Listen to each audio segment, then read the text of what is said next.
Good morning, നമസ്കാരം എല്ലാ പ്രിയപ്പെട്ട പ്രേക്ഷകർക്കും സ്വാഗതം. രാവിലെയിലേക്ക് നമ്മൾ പുതിയൊരു വാർത്താ ദിനത്തിലേക്ക് കടക്കുകയാണ്. അപ്പോൾ ഏറ്റവും പ്രധാനമായും ഇന്ന് ശ്രദ്ധിക്കേണ്ട കാര്യം അതിതീവ്ര മഴ മുന്നറിയിപ്പാണ് സംസ്ഥാനത്ത് നൽകിയിട്ടുള്ളത്. പ്രത്യേകിച്ച് ഇടുക്കിയിലും മലപ്പുറത്തും പാലക്കാടും ഈ 3 ജില്ലകളിലും ഇന്ന് റെഡ് അലേർട്ട് മുന്നറിയിപ്പാണ് നൽകിയിട്ടുള്ളത്. മാത്രമല്ല ഇടുക്കിയിലും മലപ്പുറത്തും പാലക്കാടും ഒപ്പം പത്തനംതിട്ട ജില്ലയിലെയും എല്ലാ വിദ്യാഭ്യാസ സ്ഥാപനങ്ങൾക്കും ഇന്ന് അവധിയാണ് എന്നുള്ളത് പ്രേക്ഷകർ അറിഞ്ഞു കാണും. അപ്പോൾ അതൊരിക്കൽ കൂടി ഓർമ്മിപ്പിക്കുകയാണ്. ഇന്ന് സംസ്ഥാനത്ത് പരക്കെ ശക്തമായ മഴ പെയ്യുമെന്നാണ് മുന്നറിയിപ്പ്. അതുകൊണ്ട് എല്ലാ ജില്ലകളിലും മുന്നറിയിപ്പുകളുണ്ട്, അലേർട്ടുകളുണ്ട്. 7ഓളം ജില്ലകളിൽ ഓറഞ്ച് അലേർട്ട് മുന്നറിയിപ്പ് നൽകിയിട്ടുണ്ട്. വിവിധ ജില്ലകളിൽ യെല്ലോ അലേർട്ട് മുന്നറിയിപ്പുണ്ട്. അപ്പോൾ അതൊക്കെ എങ്ങനെയൊക്കെയാണ് മഴയുടെ ഒരു സാഹചര്യം, ഏതൊക്കെ തരത്തിലാണ് അലേർട്ടുകൾ ഓരോ ജില്ലയിലും നൽകിയിട്ടുള്ളത് എന്നുള്ളത് നമുക്ക് വിശദമായി നോക്കണം. എന്തായാലും ശക്തമായ കാറ്റോടും ഇടിയോടും കൂടിയ മഴ പെയ്യുമെന്നാണ് മുന്നറിയിപ്പ്. മത്സ്യബന്ധനത്തിന് കേരള തീരത്ത് വിലക്കുണ്ട്. അതീവ ജാഗ്രത പാലിക്കേണ്ട സമയമാണ് എന്നാണ് കാലാവസ്ഥാ കേന്ദ്രം നൽകുന്ന അറിയിപ്പ് എന്ന് പറയുന്നത്. മറ്റൊരു പ്രധാനപ്പെട്ട കാര്യം ഇന്ന് ശ്രദ്ധിക്കേണ്ടത്, രാഷ്ട്രപതി ദ്രൗപദി മുർമു കേരളത്തിലുണ്ട്. ഇന്നലെയാണ് എത്തിയത്. അപ്പോൾ ഇന്നാണ് രാഷ്ട്രപതിയുടെ ശബരിമല സന്ദർശനം. അപ്പോൾ രാവിലെ തന്നെ ശബരിമലയിലേക്ക് രാഷ്ട്രപതി പുറപ്പെടും.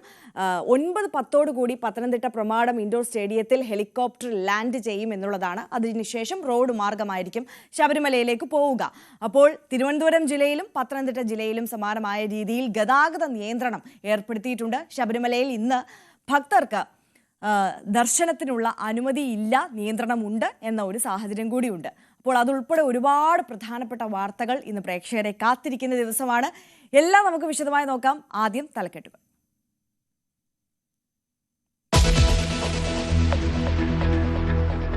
രാഷ്ട്രപതി ദ്രൗപദി മുർമു കേരളത്തിൽ രാവിലെ ഹെലികോപ്റ്റർ മാർഗം ശബരിമലയിലേക്ക്. പ്രമാടത്തിറങ്ങുന്ന രാഷ്ട്രപതി സന്നിധാനത്തേക്ക് പോവുക ഗൂർഖ വാഹനത്തിൽ. രാഷ്ട്രപതി മടങ്ങും വരെ ദർശനത്തിന് നിയന്ത്രണം. ശബരിമല സ്വർണ്ണ കവർച്ചയിൽ ഉണ്ണികൃഷ്ണൻ പോറ്റിയുടെ ചോദ്യം ചെയ്യൽ തുടരുന്നു. ദേവസ്വം ബോർഡ് പ്രസിഡന്റിന്റെ രാജി ആവശ്യം കടുപ്പിച്ച് പ്രതിപക്ഷം. ഹൈക്കോടതിയുടെ ഇടക്കാല റിപ്പോർട്ടിൽ PS പ്രശാന്തിനെതിരെ ഗുരുതര പരാമർശങ്ങൾ. സംസ്ഥാനത്ത് അതിതീവ്ര മഴ. മലപ്പുറം, പാലക്കാട്, ഇടുക്കി ജില്ലകളിൽ റെഡ് അലേർട്ട്. 7 ജില്ലകളിൽ ഓറഞ്ച് അലേർട്ട്. പത്തനംതിട്ട അടക്കം 4 ജില്ലകളിൽ ഇന്ന് സ്കൂളുകൾക്ക് അവധി. തമിഴ്നാട്ടിലും പ്രളയഭീതി. 8 ജില്ലകളിൽ റെഡ് അലേർട്ട്. PM ശ്രീ പദ്ധതിയിലെ അഭിപ്രായ വ്യത്യാസങ്ങൾക്കിടെ ഇന്ന് മന്ത്രിസഭായോഗം. പദ്ധതി നടപ്പാക്കരുതെന്ന നിലപാടിൽ ഉറച്ച് CPI. ഫണ്ട് പാഴാക്കേണ്ടെന്ന് CPMന്റെ നിലപാട്. CPIയെ അനുനയിപ്പിക്കാൻ തീവ്ര ശ്രമം. സംഘർഷമുണ്ടായ താമരശ്ശേരിയിൽ കനത്ത ജാഗ്രത തുടർന്ന് പോലീസ്. ഡിവൈഎഫ്ഐ നേതാവടക്കം 321 പേർക്കെതിരെ കലാപത്തിനടക്കം കേസ്. ഫാക്ടറിക്കെതിരായ ആക്രമണം ആസൂത്രിതമെന്ന് പോലീസ്. ഡൽഹിയിൽ വായു മലിനീകരണം അതിരൂക്ഷം. പലയിടത്തും വായു നിലവാര സൂചിക 400-ന് മുകളിൽ. കൃത്രിമ മഴ പെയ്യിക്കാൻ അനുമതി തേടി സർക്കാർ. സംസ്ഥാന സ്കൂൾ കായികമേളയിൽ ഇന്ന് ട്രാക്ക് ഉണരും. 12 വേദികളിലായി മത്സരങ്ങൾ. ഇൻക്ലൂസീവ് ഇനങ്ങൾക്കും ഇന്ന് തുടക്കം.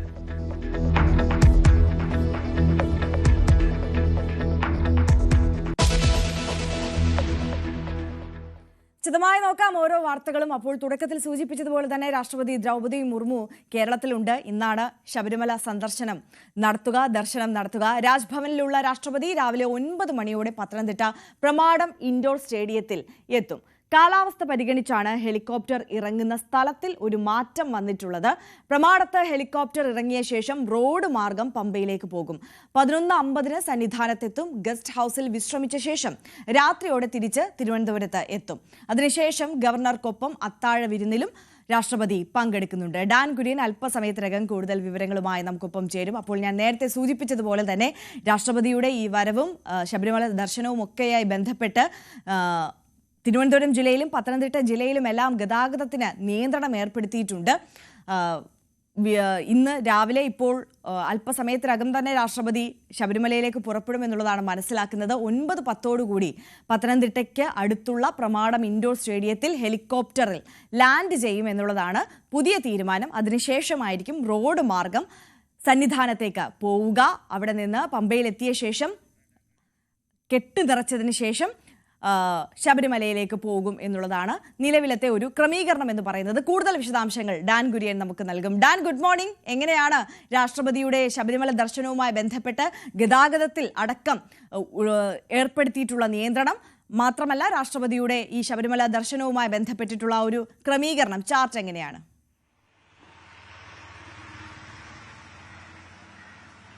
Good morning Arya. വിപുലമായ ക്രമീകരണങ്ങളാണ്, അതീവ സുരക്ഷാ ക്രമീകരണങ്ങളാണ് രാഷ്ട്രപതി ദ്രൗപദി മുർമുവിന്റെ സന്ദർശനത്തോടനുബന്ധിച്ച് കേരളത്തിൽ, പ്രത്യേകിച്ച് തലസ്ഥാനത്തും കോട്ടയത്തും പത്തനംതിട്ടയിലും ഉൾപ്പെടെയുള്ള ജില്ലകളിൽ ഒരുക്കിയിരിക്കുന്നത്. നമുക്ക് ഇന്ന് ലഭ്യമാകുന്ന സൂചനകൾ അനുസരിച്ച് രാവിലെ 9 മണിക്ക് രാഷ്ട്രപതിയുടെ വാഹനവ്യൂഹം എയർപോർട്ടിലെ ശംഖുമുഖത്തെ എയർഫോഴ്സിന്റെ ടെക്നിക്കൽ ഏരിയയിലെത്തും. അവിടെ നിന്ന് പ്രത്യേക ഹെലികോപ്റ്ററിലായിരിക്കും രാഷ്ട്രപതി ഇവിടെ നിന്ന് ശബരിമല ദർശനത്തിനായി നിലയ്ക്കലിൽ പോകുമെന്നായിരുന്നു ആദ്യം അറിയിച്ചിരുന്നത്. പക്ഷേ അവിടെ ചെറിയ മാറ്റം വന്നിരിക്കുന്നു. കാരണം കാലാവസ്ഥ പ്രതികൂലമായി നിൽക്കുന്നതിനാൽ പ്രമാണത്തിറങ്ങും. അവിടെ നിന്ന് റോഡ് മാർഗം പമ്പയിലേക്ക് എത്തും. പമ്പയിൽ നിന്ന് പ്രത്യേക ക്രമീകരണങ്ങൾ സജ്ജമാക്കിയിട്ടുണ്ട്. ഗൂർഖ വാഹനങ്ങളിൽ ആ വാഹന വ്യൂഹത്തിലായിരിക്കും സന്നിധാനത്തേക്ക് എത്തുക. ഏതാണ്ട് 11:50 സന്നിധാനത്ത് ദർശനം നടത്തും രാഷ്ട്രപതി ദ്രൗപദി മുർമു എന്നാണ് നമുക്ക് ഏറ്റവും ഒടുവിൽ ലഭ്യമാകുന്ന വിവരങ്ങൾ. എന്തായാലും പ്രതികൂലമായ കാലാവസ്ഥ ഒരു വില്ലനായി മാറാനുള്ള ഒരു സാധ്യത പരിഗണിച്ചുകൊണ്ടാണ് ഈ അവസാന നിമിഷം യാത്രാ ക്രമീകരണങ്ങളിൽ ഒരു മാറ്റം വരുത്തിയിരിക്കുന്നത്. നേരത്തെ നിലയ്ക്കലിൽ ഹെലികോപ്റ്ററിൽ ഇറങ്ങുമെന്നായിരുന്നു ആദ്യം അറിയിച്ചിരുന്നത്. അതിൽ നിന്ന് മാറി പ്രമാണത്തെ ഇൻഡോർ സ്റ്റേഡിയത്തിൽ ഇറങ്ങുന്ന തരത്തിലാണ് ഇപ്പോൾ ഏറ്റവും ഒടുവിൽ SPG അതുമായി ബന്ധപ്പെട്ട ക്രമീകരണങ്ങളൊക്കെ സജ്ജമാക്കിയിരിക്കുന്നത്. എന്തായാലും രാഷ്ട്രപതി പോകുന്നതിന് മുൻപ് തന്നെ ഗതാഗതം പൂർണ്ണമായി, പോകുന്ന വഴിയിലൂടെയുള്ള ഗതാഗതം പൂർണ്ണമായി നിരോധിക്കും.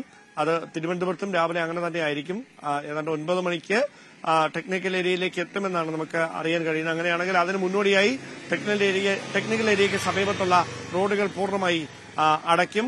അതീവ സുരക്ഷാ നിർദ്ദേശമാണ് തിരുവനന്തപുരം നഗരത്തിലടക്കം സജ്ജമാക്കിയിരിക്കുന്നത്. ഇന്ന് വൈകുന്നേരം രാഷ്ട്രപതി തിരികെ എത്തും. ഇവിടെ വൈകുന്നേരം ഒരു പരിപാടി കൂടിയുണ്ട് ഹയാത്ത് ഹോട്ടലിൽ. വൈകിട്ട് 7:40 പരിപാടി. ആ പരിപാടിയിൽ രാഷ്ട്രപതി പങ്കെടുക്കുമെന്നാണ് അറിയാൻ കഴിയുന്നത്. അത്തരത്തിലാണ് ക്രമീകരണങ്ങൾ. എന്തായാലും മറ്റ് ക്രമീകരണങ്ങളൊക്കെ പമ്പയിലും സന്നിധാനത്തും പൂർത്തിയായിട്ടുണ്ട്. അതീവ സുരക്ഷാ വലയത്തിലാണ് സന്നിധാനവും പമ്പയും എന്ന് വേണം പറയാൻ. ദിവസങ്ങൾ നീണ്ട മുന്നൊരുക്കങ്ങളായിരുന്നു ഇതുമായി ബന്ധപ്പെട്ട്, രാഷ്ട്രപതി എത്തുന്നതുമായി ബന്ധപ്പെട്ട് സന്നിധാനത്തും പമ്പയിലും എല്ലാം ഒരുക്കിയിട്ടുണ്ടായിരുന്നത്. പഴുതടച്ച സുരക്ഷ അത് ഇതിനോടകം തന്നെ ഉറപ്പാക്കിയിട്ടുണ്ട് അല്ലേ?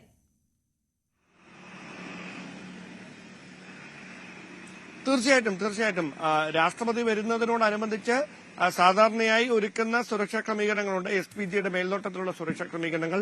അതോടൊപ്പം ശബരിമല പോലെ ഒരു വനമേഖലയിലേക്ക് രാഷ്ട്രപതി എത്തുമ്പോൾ അത് തീർത്തിരുന്ന ഒരു വെല്ലുവിളി വളരെ വലുതായിരുന്നു.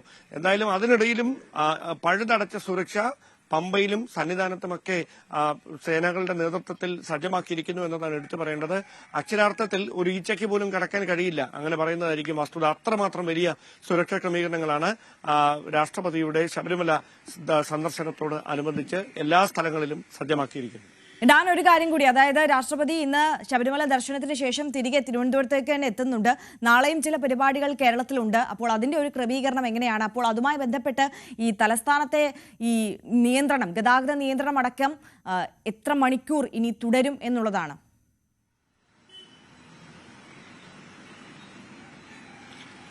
അതായത് വൈകുന്നേരം 5:05 രാഷ്ട്രപതി സന്നിധാനത്ത് നിന്ന് തിരിച്ചെത്തുമെന്നാണ് ഇപ്പോൾ ലഭിക്കുന്ന സൂചനകൾ. അതായത് വൈകുന്നേരം 5:05 തിരികെ എയർപോർട്ടിന്റെ ടെക്നിക്കൽ ഏരിയ, എയർഫോഴ്സ് ടെക്നിക്കൽ ഏരിയയിലെത്തും. 5:30 രാജ്ഭവനിലെത്തും. അവിടെ നിന്ന് 7:40 രാഷ്ട്രപതി ഹയത്ത് റീജൻസിയിൽ നടക്കുന്ന ഒരു പരിപാടിയിൽ പങ്കെടുക്കുന്നത്. തുടർന്ന് നാളെ കൊച്ചിയിലേക്ക് പോകും. കൊച്ചിയിലെ ചില പരിപാടികളിൽ കൂടി പങ്കെടുത്ത ശേഷം അവിടെ നിന്നായിരിക്കും രാഷ്ട്രപതി ഡൽഹിക്ക് മടങ്ങുക എന്നാണ് അതുമായി ബന്ധപ്പെട്ട ചാർട്ട് നമുക്ക് ലഭിച്ചിരിക്കുന്നത്. അതായത് ഈ നാളെ നടക്കുന്ന ഔദ്യോഗിക പരിപാടികൾ അടക്കം അത് കൃത്യമായി മുൻനിശ്ചയിച്ച പരിപാടികളാണ്. അതിന്റെ ഭാഗമായി കൊച്ചിയിലും വലിയ തരത്തിലുള്ള സുരക്ഷാ ക്രമീകരണങ്ങൾ സജ്ജമാക്കുന്നുണ്ട്. രാഷ്ട്രപതിയുമായി ബന്ധപ്പെട്ട മുഴുവൻ സുരക്ഷാ സംവിധാനങ്ങൾക്കും ചാർട്ട് തയ്യാറാക്കുന്നത് SPG ആണ്. അതുകൊണ്ട് തന്നെ SPGയുടെ മേൽനോട്ടത്തിലാണ് ഈ എല്ലാ സ്ഥലങ്ങളിലെയും പരിപാടികളും അതുമായി ബന്ധപ്പെട്ട അനുബന്ധ ഇടപെടലുകളും ഒക്കെ നടക്കുക. എന്തായാലും ഇന്ന് 9 മണിക്ക് രാഷ്ട്രപതി ദ്രൗപദി മുർമു ശബരിമല ദർശനത്തിനായി എയർഫോഴ്സിന്റെ ടെക്നിക്കൽ ഏരിയയിൽ നിന്ന് നിലയ്ക്കലിന് സമീപത്ത് പ്രമാടം ഗ്രൗണ്ടിലേക്ക് പുറപ്പെടും. യെസ്, അപ്പോൾ അങ്ങനെയാണ് രാഷ്ട്രപതിയുടെ ശബരിമല ദർശനവുമായി ബന്ധപ്പെട്ട ക്രമീകരണങ്ങളൊക്കെ ഒരുക്കിയിട്ടുള്ളത്. ഡാൻ കുര്യനാണ് വിശദാംശങ്ങൾ പങ്കുവച്ചത്. ഡാൻ, തുടരുക മറ്റൊരു വാർത്തയുടെ ഇതുമായി ബന്ധപ്പെട്ട് തന്നെ നമ്മൾ പറഞ്ഞു പോകേണ്ട ഒരു പ്രധാനപ്പെട്ട വാർത്തയുടെ വിശദാംശങ്ങൾ കൂടി ചോദിച്ചറിയേണ്ടതുണ്ട്.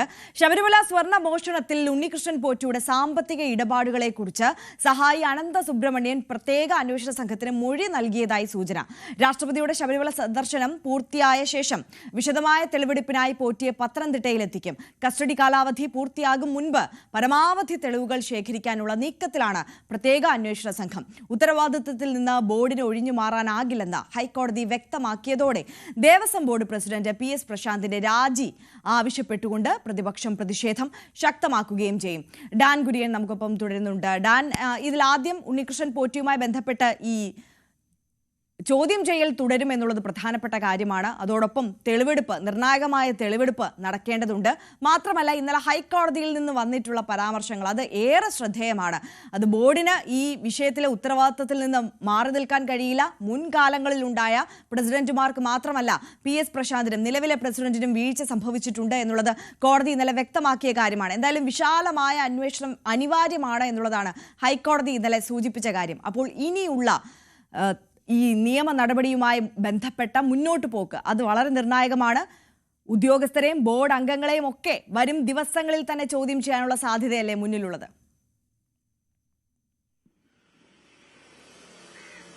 വമ്പൻ സ്രാവുകൾ പിന്നിലുണ്ട്, ഉണ്ണികൃഷ്ണൻ പോറ്റിക്ക് പിന്നിലുണ്ട് എന്ന നിഗമനത്തിലാണ് ഹൈക്കോടതി. അതായത് കഴിഞ്ഞ ദിവസം ഹൈക്കോടതിയിൽ സമർപ്പിച്ചിരിക്കുന്ന റിപ്പോർട്ടിലടക്കം, അന്വേഷണ റിപ്പോർട്ടിലടക്കം അതിലേക്ക് വെളിച്ചം വീശുന്ന ചില നിർണായകമായ സൂചനകളുണ്ട് എന്നാണ് ലഭിക്കുന്ന വിവരങ്ങൾ.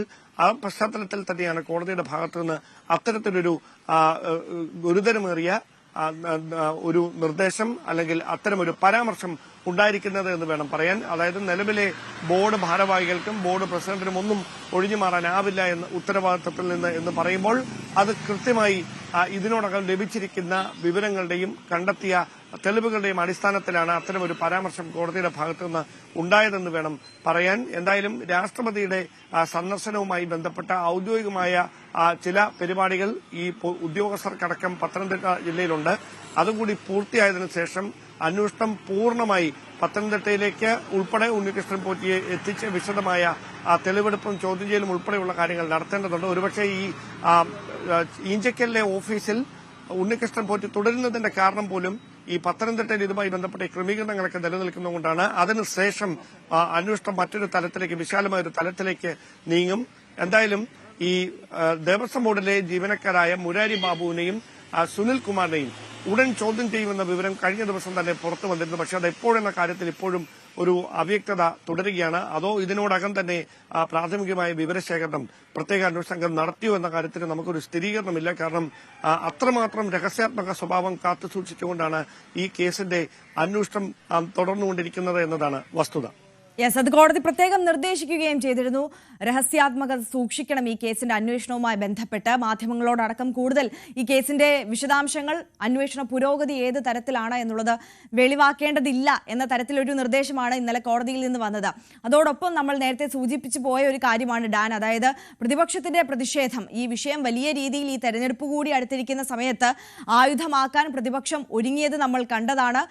വിശ്വാസ സംരക്ഷണ ജാഥ അടക്കം നടത്തി ഈ വിഷയവുമായി ബന്ധപ്പെട്ട് സജീവമായി രംഗത്തുണ്ട് പ്രതിപക്ഷം പ്രതിഷേധവുമായി. അപ്പോൾ ഈ PS പ്രശാന്തിന്റെ അടക്കം ബന്ധം അല്ലെങ്കിൽ ഒരു ഇടപെടൽ തള്ളിക്കളയാനാകില്ലെന്ന് ഹൈക്കോടതി വ്യക്തമാക്കിയ ഒരു സാഹചര്യത്തിൽ ഇനി PS പ്രശാന്തിന്റെ രാജി ആവശ്യപ്പെട്ടുകൊണ്ടുള്ള പ്രതിഷേധം അത് ശക്തമാക്കുമോ?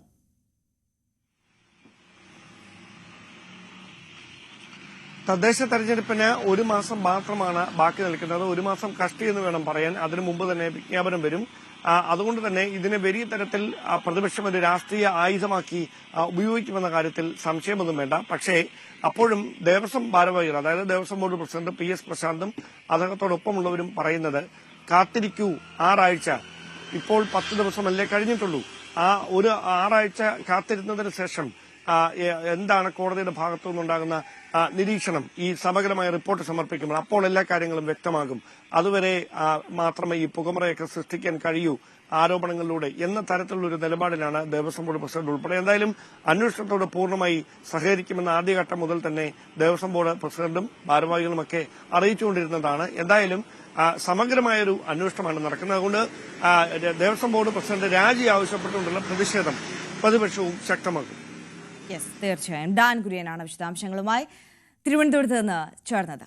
മറ്റൊരു പ്രധാനപ്പെട്ട കാര്യം മഴയെ സംബന്ധിച്ചാണ്. നമ്മൾ നേരത്തെ പറഞ്ഞു സംസ്ഥാനത്ത് അതിതീവ്ര മഴയ്ക്കുള്ള സാധ്യതയാണ് പ്രവചിച്ചിട്ടുള്ളത്. ഇടുക്കി, പാലക്കാട്, മലപ്പുറം ജില്ലകളിൽ ഇന്ന് റെഡ് അലേർട്ടാണ്.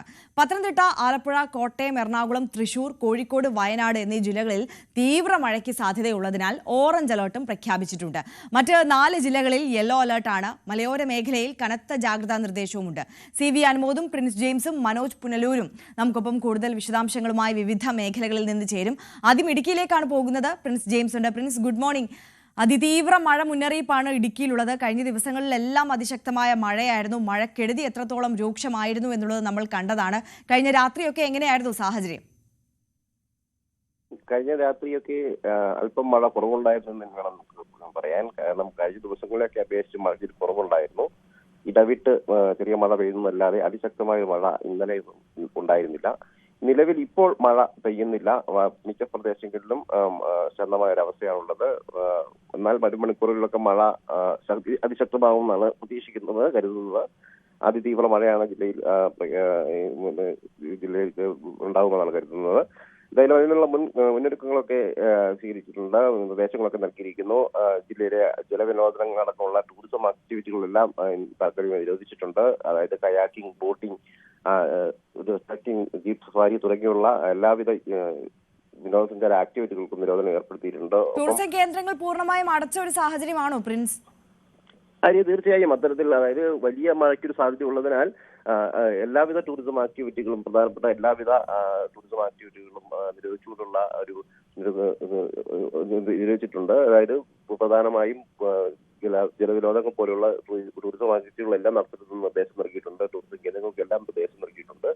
ഒപ്പം രാത്രികാല യാത്രയ്ക്കും പൂർണ്ണമായും നിരോധനം ഏർപ്പെടുത്തിയിട്ടുണ്ട്. അതായത് വൈകുന്നേരം 7 മുതൽ രാവിലെ 6 വരെ യാത്ര നടത്തുന്ന നിർദ്ദേശം നൽകിയിട്ടുണ്ട്. പ്രത്യേകിച്ചും മലയോര പ്രദേശങ്ങളിലൂടെയുള്ള രാത്രികാല യാത്രകളൊക്കെ വലിയ അപകടങ്ങൾക്ക് സാധ്യത ഉണ്ടാകുമെന്നാണ് വിലയിരുത്തൽ. കാരണം കഴിഞ്ഞ ദിവസങ്ങളിലൊക്കെ വലിയ തോതിലുള്ള മണ്ണിടിച്ചിലൊക്കെ വിവിധ പ്രദേശങ്ങളിൽ ഉണ്ടാകുന്ന സാഹചര്യം ഉണ്ടായിരുന്നു. പല ഭാഗത്തും റോഡിലേക്ക് ചെറിയ തോതിലെങ്കിലും മണ്ണിടിച്ച് വീഴുന്ന ഒരവസ്ഥയുണ്ട്.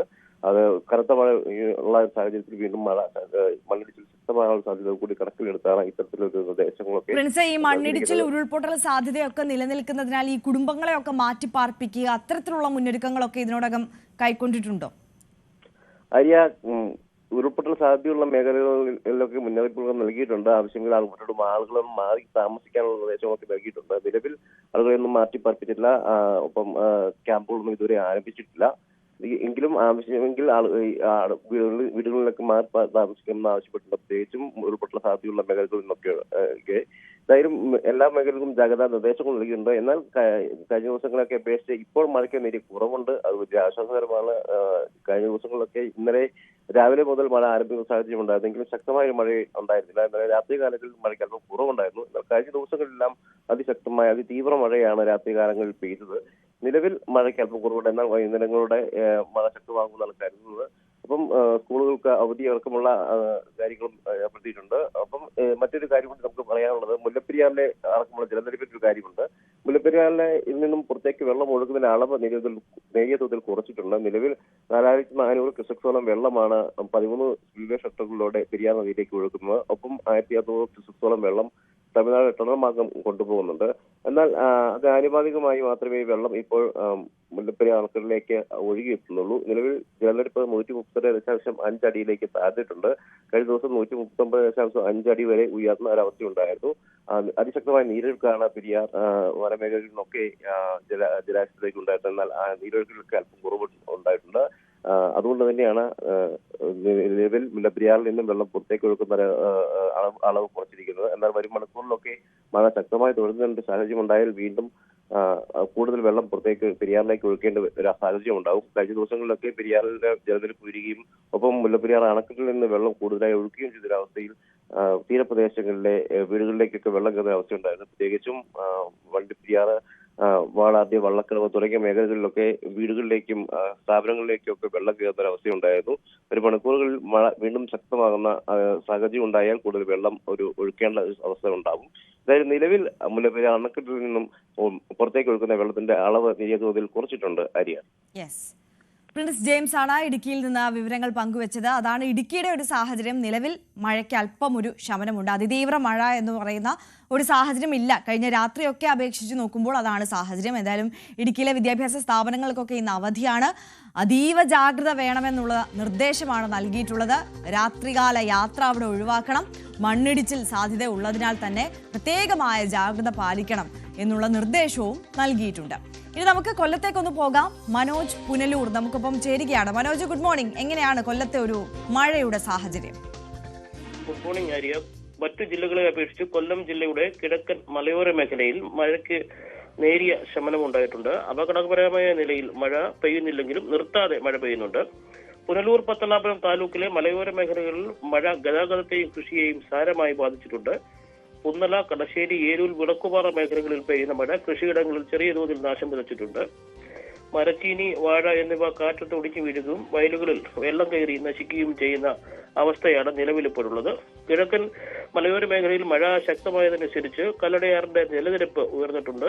തെന്മല പരപ്പാർ ഡാമിന്റെ വൃഷ്ടിപ്രദേശത്ത് മഴ ലഭിക്കുന്നതിനാൽ ഡാമിലെ ജലനിരപ്പും ഉയരുന്നുണ്ട്. എന്നാൽ അപകടകരമായ നിലയിൽ ഷട്ടറുകൾ തുറക്കേണ്ട നിലയിലേക്ക് സാഹചര്യം എത്തിയിട്ടില്ല.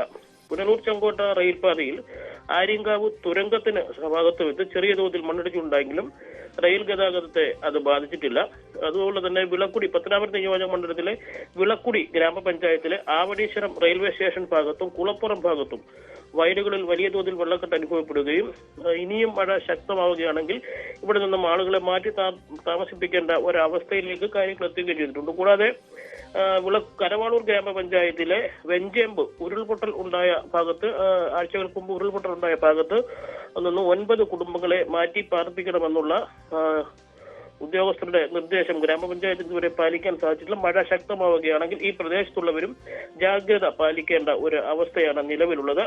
പുനലൂർ, പത്തനാപുരം മണ്ഡലങ്ങളിൽ കഴിഞ്ഞ ദിവസങ്ങളെ അപേക്ഷിച്ച് മഴയ്ക്ക് നേരിയ ശമനമുണ്ട്. ആര്യ, മനോജ് പുനലൂരാണ് നമുക്കൊപ്പം കൊല്ലത്തെ സാഹചര്യങ്ങളുമായി ചേർന്നത്.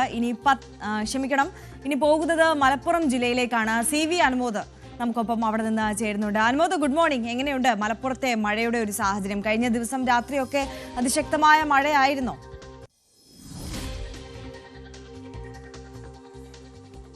Arya, good morning. മലപ്പുറത്തും പാലക്കാടും റെഡ് അലർട്ട് ഉണ്ട്. പക്ഷേ നിലവിൽ ഇവിടെയും കനത്ത മഴ പെയ്തിട്ടില്ല. ചാറ്റൽ മഴ എല്ലായിടത്തും ഉണ്ട്. പക്ഷേ അത് ജനജീവിതത്തിന് ആശങ്ക ഉണ്ടാക്കുന്നൊരു സാഹചര്യം തീർത്തിട്ടില്ല. പ്രത്യേകിച്ച് മലപ്പുറത്തിൻ്റെ മലയോര മേഖലകളായ നിലമ്പൂർ മേഖലയിൽ കഴിഞ്ഞ ദിവസങ്ങളിലൊക്കെ വലിയ തോതിൽ തന്നെ പ്രതീക്ഷിക്കാത്ത രീതിയിൽ നദികളിലെ ജലനിരപ്പ് ഉയരുകയും തീവ്രമഴ പെയ്യുന്ന പോലത്തെ ഒരു സാഹചര്യം ഉണ്ടാവുക ചെയ്തിരുന്നു. പ്രത്യേകിച്ച് മലപ്പുറത്തിൻ്റെ അതിർത്തികളായിട്ടുള്ള നീലഗിരി മേഖല, അവിടെയും വയനാട് ഭാഗത്തുമൊക്കെ മലനിരകളിലൊക്കെ മഴ പെയ്താൽ അതിൻ്റെ അടുത്ത നിമിഷം മുതൽ നിലമ്പൂരിലേക്ക് വെള്ളം ഉയരുന്നൊരു സാഹചര്യമുണ്ട്. പക്ഷെ നിലവിൽ അങ്ങനെ ഒരു ആശങ്ക ഉണ്ടാക്കുന്ന തരത്തിലൊരു സാഹചര്യം ഇവിടെ ഉണ്ടായിട്ടില്ല. കനത്ത മഴ, അതിതീവ്ര മഴ ഇന്നുണ്ടാകുമെന്നാണ് പ്രതീക്ഷിക്കപ്പെടുന്നത്. അതുകൊണ്ടാണ് മലപ്പുറം ജില്ലയിലും പാലക്കാട് ജില്ലയിലും വിദ്യാഭ്യാസ സ്ഥാപനങ്ങൾക്ക് അവധി പ്രഖ്യാപിച്ചിരിക്കുന്നത്. പക്ഷെ നിലവിൽ ആശങ്ക ഉണ്ടാക്കുന്ന തരത്തിൽ എവിടെയും മഴ പെയ്യുന്നില്ല. നിലവിൽ മേഘാവൃതമായ അന്തരീക്ഷമാണ്. ചാറ്റൽ മഴ പലയിടത്തും പെയ്യുന്നുണ്ട്. പക്ഷെ അതൊന്നും ജനജീവിതത്തിന് ആശങ്ക ഉണ്ടാക്കുന്ന തരത്തിലുള്ള സാഹചര്യം തീർത്തിട്ടില്ല. അതുപോലെ തന്നെ നദികളുടെ ജലനിരപ്പും ഉയരുന്നുണ്ടെങ്കിലും ആശങ്കയുണ്ടാക്കുന്ന തരത്തിൽ അപകട നിലയിലേക്ക് ഉയർന്നിട്ടില്ല എന്നതും ഒരു കാര്യമാണ്. അപ്പം പാലക്കാട് ജില്ലയിലും സമാനമായ സാഹചര്യം തന്നെയാണുള്ളത്. പാലക്കാടും ഇന്ന് അവധിയാണ്. നേരത്തെ പറഞ്ഞതുപോലെ അവിടെ ഡാമുകളൊക്കെ തന്നെ എല്ലാ ഡാമുകളിലും ജലനിരപ്പ് ഉയർന്ന സാഹചര്യത്തിൽ 3-4 സെൻറ്റിമീറ്റർ ഡാമുകളിൽ ഷട്ടപ്പ് ഉയർത്തിയിട്ടുണ്ട്. അതുകൊണ്ട് തന്നെ കാഞ്ഞിരപ്പുഴ, മലമ്പുഴ തുടങ്ങിയ മേഖലകളിൽ നിന്നുള്ള ഗായത്രിപ്പുഴയിലൊക്കെ ഭാരതപ്പുഴയിലൊക്കെ വെള്ളം ഉയരാനുള്ള ഒരു സാധ്യത കാണുന്നുണ്ട്. പക്ഷേ അതും ആശങ്കയുണ്ടാക്കുന്ന തരത്തിലേക്ക് ഉയർന്നിട്ടില്ല. പാലക്കാട് ജില്ലയിലെ മലയോര മേഖലയായ മണ്ണാർക്കാട് മേഖലയിലും മഴ പെയ്യുന്നുണ്ട്. പക്ഷേ നിലവിലെ സാഹചര്യത്തിൽ ആശങ്കയുള്ള അവസ്ഥ ഉണ്ടായിട്ടില്ല. പക്ഷേ ജാഗ്രത തുടരുന്നുണ്ട്. കാരണം ഇന്ന് രാവിലെ ഈ ഒരു സമയം വരേക്ക് മാത്രമാണ് മഴ ഇപ്പോൾ മാറി. ഇനി എന്തായിരിക്കുമെന്നുള്ള ഒരു ആശങ്കയിൽ തന്നെയാണ് അലർട്ട് പ്രഖ്യാപിച്ചിരിക്കുന്നത്. ഇതുവരെ എവിടെയും ദുരിതാശ്വാസ ക്യാമ്പുകളൊന്നും തന്നെ തുറന്നിട്ടില്ല. പക്ഷേ ഏത് സാഹചര്യത്തെ നേരിടാനുള്ള മുന്നൊരുക്കങ്ങൾ 2 ജില്ലകളിലും പൂർത്തിയായിട്ടുണ്ട്. യെസ്, CV അനുമോദാണ് മലപ്പുറത്ത് നിന്ന് വിവരങ്ങളുമായി ചേർന്നത്. മലപ്പുറത്തെയും പാലക്കാട്ടെയും സാഹചര്യം അപ്പോൾ അങ്ങനെയാണ്, റെഡ് അലേർട്ടാണ്. പക്ഷേ നിലവിൽ മഴ അതിശക്തമായി പെയ്യുന്ന ഒരു സാഹചര്യം ഇല്ല. പക്ഷേ മഴമേഘം മൂടിക്കെട്ടിയ ഒരു സാഹചര്യമാണ്. എന്തായാലും കഴിഞ്ഞ ദിവസം രാത്രിയൊക്കെ അതിഭീകരമായ മഴ പെയ്യുന്ന ഒരു സാഹചര്യം അവിടെ ഉണ്ടായിട്ടില്ല എന്നതാണ് അനുമോദ് നമ്മളോട് പങ്കുവച്ച വിവരം. ഇനി ഒരിക്കൽ കൂടി എടുത്തു പറയാം, മഴ മുന്നറിയിപ്പിനെ തുടർന്ന് ഇന്ന് 4 ജില്ലകളിലെ വിദ്യാഭ്യാസ സ്ഥാപനങ്ങൾക്കാണ് അവധി പ്രഖ്യാപിച്ചിട്ടുള്ളത്. റെഡ് അലേർട്ടുള്ള ഇടുക്കി, പാലക്കാട്, മലപ്പുറം ജില്ലയിലെ എല്ലാ വിദ്യാഭ്യാസ സ്ഥാപനങ്ങൾക്കും ഇന്ന് അവധിയാണ്. ഒപ്പം ഓറഞ്ച് അലേർട്ട് പ്രഖ്യാപിച്ച പത്തനംതിട്ട ജില്ലയിലെ വിദ്യാഭ്യാസ സ്ഥാപനങ്ങൾക്കും ഇന്ന് അവധിയാണ്. പ്രൊഫഷണൽ കോളേജുകൾ ഉൾപ്പെടെ എല്ലാ വിദ്യാഭ്യാസ സ്ഥാപനങ്ങൾക്കും ഈ അവധി ബാധകമാണ്. പക്ഷേ മുൻകൂട്ടി നിശ്ചയിച്ച പരീക്ഷകൾക്കോ അഭിമുഖങ്ങൾക്കോ ഈ അവധി ബാധകമല്ല. തിരുവനന്തപുരം കഴക്കൂട്ടത്ത് യുവതിയെ ഹോസ്റ്റലിൽ കയറി പീഡിപ്പിച്ച കേസിലെ പ്രതി ബെഞ്ചമിനെ കൂടുതൽ തെളിവെടുപ്പുകൾക്കായി കഴക്കൂട്ടം പോലീസ് കസ്റ്റഡിയിൽ വാങ്ങും. തെളിവെടുപ്പിന്റെ ഭാഗമായി സംഭവം നടന്ന ഹോസ്റ്റൽ മുറിയിലും സമീപത്ത് മോഷണം നടത്തിയ വീടുകളിലും ഇയാളെ എത്തിക്കും. ബെഞ്ചമിൻ കഴക്കൂട്ടത്ത് ഇതിനു മുൻപ് മോഷണ ശ്രമം നടത്തിയതായി പോലീസിന് വിവരം ലഭിച്ചു. ഇയാൾക്കെതിരെ തമിഴ്നാട്ടിലടക്കമുള്ള കേസുകൾ കൂടി പരിഗണിച്ചുകൊണ്ടാണ് കൂടുതൽ അന്വേഷണം. PM ശ്രീ പദ്ധതി മന്ത്രിസഭാ യോഗത്തിൽ ചർച്ചയ്ക്ക് വന്നാൽ എതിർപ്പറിയിക്കാൻ ഉറച്ച് CPI. ഇന്നലെ രാത്രി വരെ ലഭിച്ച മന്ത്രിസഭാ കുറിപ്പുകളിൽ വിഷയം മന്ത്രിസഭാ യോഗത്തിന്റെ അജണ്ടയിൽ ഉള്ളതായി സൂചനയില്ല. അജണ്ടയ്ക്ക് പുറത്തുള്ള വിഷയമായി പരിഗണനയ്ക്ക് വരാനും സാധ്യതയുണ്ട്. മന്ത്രിസഭാ യോഗത്തിന് മുന്നോടിയായി CPI മന്ത്രിമാർ കൂടിയാലോചന നടത്തും. മുനമ്പം വഖഫ് ഭൂമി പ്രശ്നത്തെക്കുറിച്ച് പഠിച്ച ജുഡീഷ്യൽ കമ്മീഷൻ റിപ്പോർട്ടിന്മേൽ സ്വീകരിക്കേണ്ട നടപടികളും മന്ത്രിസഭയുടെ പരിഗണനയ്ക്ക് വന്നേക്കും. PM ശ്രീയുമായി ബന്ധപ്പെട്ട തർക്കങ്ങൾക്കിടെ CPI നേതൃയോഗങ്ങൾ ഇന്നു മുതൽ തുടങ്ങുകയാണ്. PM ശ്രീ വിവാദം ചർച്ചയാകും. രാഷ്ട്രീയ എതിർപ്പ് അവഗണിച്ച് പദ്ധതി സ്വീകരിക്കാനുള്ള പൊതുവിദ്യാഭ്യാസ വകുപ്പിന്റെ തീരുമാനത്തിനെതിരെ യോഗത്തിൽ വിമർശനം ഉയർന്നേക്കും. രാവിലെ CPIയുടെ സംസ്ഥാന സെക്രട്ടേറിയറ്റും ഉച്ചയ്ക്ക് ശേഷം സംസ്ഥാന എക്സിക്യൂട്ടീവും നാളെ സംസ്ഥാന കൗൺസിലുമാണ് ചേരുന്നത്. അപ്പോൾ കൂടുതൽ വാർത്തകൾ നമുക്ക് നോക്കേണ്ടതുണ്ട്. അതിനു മുമ്പ് ചെറിയൊരു ഇടവേള.